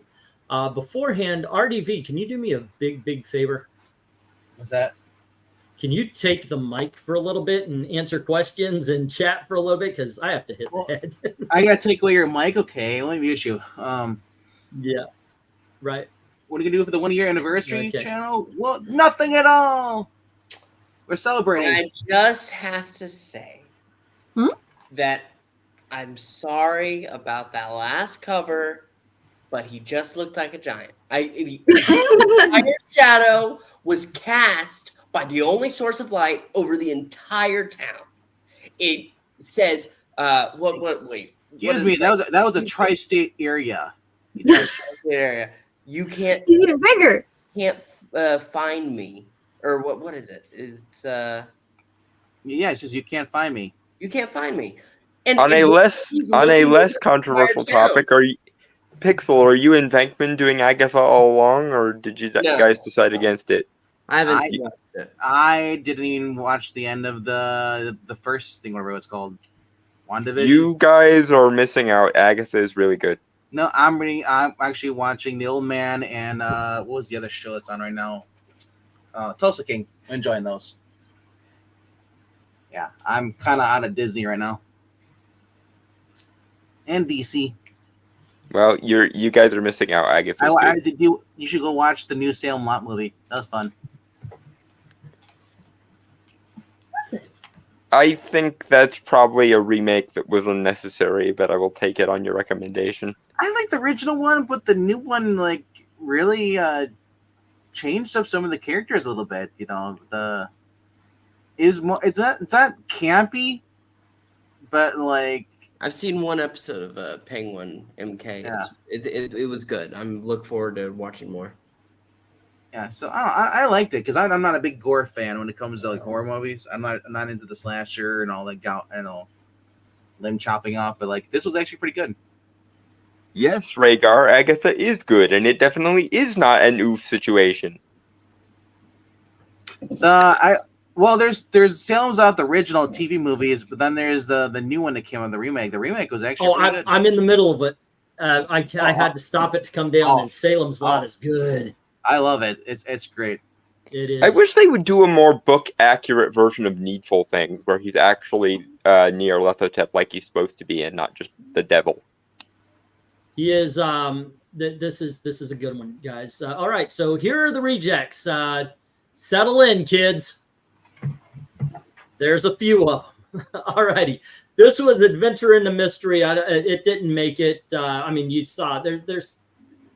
We had 100 covers, and 85 of them didn't make it. So there you go. The Adventures into Terror. This one was just too dark. It's really good. You've got a man being barbecued and such. Yeah, but it was a bit too dark. Weird Worlds. This is a skeleton dancing with a woman. This one lasted for a long time. And this is a guy, there you go. Goodbye, Earth. Outlast Temptation of Alice Cooper, issue number 1 and 2. Gee, I wonder who put those in there. I did. I love Alice Cooper, so yeah. The red one stuck around for a bit, but we ended up getting rid of it. Yeah. And Amazing Adventures with the monster, Serpo. Wait. He's not that big. He's not a giant. That's his perspective. Maybe we put it next to a lamppost. Yeah, I know, right?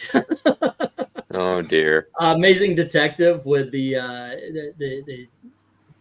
figure in the cave. No, go back. It says hands off. The guy should have no hands. Then right. That would be great. Astonishing. There is going to be in the Wortham covers. There's going to be one like this, but it's Lady Under the Water. But I thought this was wild, but it didn't end up making it. Why? I have no clue. Why we didn't. Yeah. This one, I don't think people are going to get this right away because it's a man being washed down the sink. And I think this is pretty badass. Then we had Beware, where a tree was attacking a couple, but you can't really get that unless you're truly staring at it. Chamber of Chills. This was the rejected one. The Maze made it instead of this one. And Clive Barker's Book of the Damned. And this was just lame. This is another Clive Barker Hellraiser. I didn't like the look of the lady there. The Hellraiser books that we had to work with just weren't, like, obviously the concept is good because it's Hellraiser, but the Dark Horse comics have so much better covers. Yeah, but a lot of the Marvel ones we were running through last night were just so derpy that it didn't seem like it was right. Yeah, Creatures on the Loose with the Spider People, and then we have Crypt of Shadows. I agree. Amy, Melissa, if you guys are ready to jump off, you guys can go. Oh, please, yeah. Don't feel you need to stay here if you don't want to. Oh, that's probably a good idea. Yeah. Because I'm sure they're getting super tired. All right, you have a good day now. Good night, girl. I hope you had fun. Great to catch up with you, Dalton, and see you all. Catch you later. Okay. Bye. I didn't notice that Eric jumped off. Oh, he actually announced he was Empire of the Dead, Act 3, Book 2. And then this was issue number 4. We have the other giant-sized Dracula that didn't make it. I do like the Lilith cover a little bit better. And then the giant-sized werewolf, after looking at it, it was just kind of lame. Edgar Allan Poe's Haunt of Horror. And then we had H.P. Lovecraft's Haunts of Horror. And just Haunt of Horror, which is a great freaking magazine. Great cover. Yeah. That's another one. That's another one for us to remember to put into the next thing. Hellstrom, Son of Satan. We need to do a dedicated Hellstrom night this month at some point. Okay. House 2, Second Story. By the way, I love this movie. And then we had these are the Journey into Mystery that didn't make it. All right, for the guy in the cult. Oh man, another giant. Yeah. I like this one where the guy was sneaking in on the woman who was playing with her dolls. But this one with the sorcerer trying to stop the evil. And then Jack Kirby looking at Jack Kirby's smaller self about to get eaten by a cat. Yeah, the one above all. Yeah. And then, of course, the mummy coming out. Unknown Worlds, you have a man shining a light on his wife to find out she's really a skeleton. Unknown Worlds with witches trying to put a man into their pot. And then they're in a cave. They found a door. But I love the colors on this one. That's why it even made it as far as it did. They made a movie about that, time travel. And this one was the other Unknown Worlds that lasted almost to the very end. Alrighty. Man Thing, this was just confusing. The Food of the Gods. These are, I put these in mainly for because they're Gene Colan. And then we had Frankenstein and Pit and the Pendulum from Marvel Classics. Marvel Tales with this guy just sinking into the road and as a ghost. Am I still on? Yep. Yes. Yeah, you're fine. Okay. Yeah, my computer made that. You're going away. All right. We had these Marvel Tales, Masters of Terror, The Invisible Man, Menace. This was the other Menace. Now, we put in the two heads because it was just far more interesting to us. But what do you think about this one? No, you made the right call. The two heads is more. Yeah, it was more of a conversation piece at the very least. This was Monster Menace. It's lame. Monsters Unleashed. And then we had this one. This one made it almost to the end. Yeah. And then Mystery Tales. Oh, the Zombie Yoink, where he's the one with the briefcase and the money. That one almost made it too. Yeah, because it was just funny. A zombie. It just had that dark humor edge to it that was cool. And then you got a stone man keeping a guy underwater, and then a boy whose car could fly. And then this one almost made it as well because the eyes going in, you could see him looking in on. This one was just too dark again. But this one was interesting with the bride and groom, the skeletal bride and groom coming in on the newlyweds. And then this guy losing half of his body. It's really kind of cool picking these out just because some of these I'd never seen before. The eyes overlooking civilization there is awesome, but we couldn't find that one made it pretty far too, but I think we decided it was too dark. It was that, and I couldn't find a better copy of it, better skin. Yeah. Resident Evil #1 because why not? This was actually a humor magazine that didn't make it. Yeah, that one I think was out first round. I think. Mm-hmm. Yeah, Spellbound, where demons are bidding on a guy's soul, and the concept of that is cooler than the render was, which is why it didn't make it. Strange Stories of Suspense with a swamp monster, and then we have one where a giant's crawling out of a hole.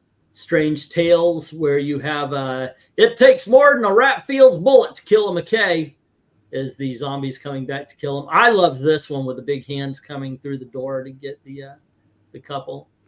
And then of course we got the witches once again. This guy getting buried alive, that I love the look of horror on his face. That made it through a couple of rounds. But when it came to suspense, this one was okay to cut. But then we got Tales of Suspense, where they're trying to get a Cyclops out of the ice. And Tales of Suspense, where a ghost is visiting on a haunted roller coaster. And Tomb of Darkness. This was the other Tomb of Dracula. This is the one I wanted. We went with Dalton's choice. Yep. And then Tower of Shadows. We had a couple of those, but both of them didn't end up. This is another case of way too dark. Couldn't find a better scan. Well, they're not Dan Curtis Productions. That's why they weren't in there. Uncanny Tales. I love the mood on those. And then we have Vampire Tales, which was awesome. The other Vault of Evil. And there you go. And then Venus, which starts off as kind of a comedy comic book and then becomes a horror comic book. Weird Wonder Tales, The Other Werewolf by Nights that almost made it. And then Where Monsters Dwell, The World of Fantasy. I love this cover. That one almost made it as well. Cloud Monster and The Doll Lady. And then World of Suspense. This one was the last one standing before we cut it. And there you go. Those were the rejects, ladies and gentlemen. Yeah, just to give things perspective. And because I always say, wow, I took so long. This is Marvel's horror list. I went through every one of them and looked at all of the covers. I clicked on every title and then looked at all of the covers to find out if they would even be good enough or interesting enough to do that. That's why it takes 4 hours. Like when I do Bernie Wrightson, I'm going to look at everything he's drawn. Oh, that's going to take a minute. Yeah, and that's how I'm going to decide. So, yep. Alrighty. Was there any there that you guys would have switched, RDV and Pixel? Not off the top of my head. I more of those. What's it called? That reminded me of the zombie. More of those would have been fantastic. Yeah, Tales of the Zombie. Yeah. Yeah, we might as well do a whole list of those. There you go. Haunt of Horror, like a few other Marvel mags, didn't go through more than 9 or 11 issues. You might have had to pick. Yeah, and there's also, I have a rule. If there is more than 12 issues, I always pick after issue number 12 because we might actually go and do that title. So I try not to repeat too often. So yeah, I do have that rule. All righty, kids. That being said, thank you very much for hanging out. Don't forget the auction tomorrow at 8 o'clock. And yeah, remember on Sunday, we're doing Bernie Wrightson comics. So please join us then. And as always, thank you very, very much for watching. Have a good night. Cheers, guys.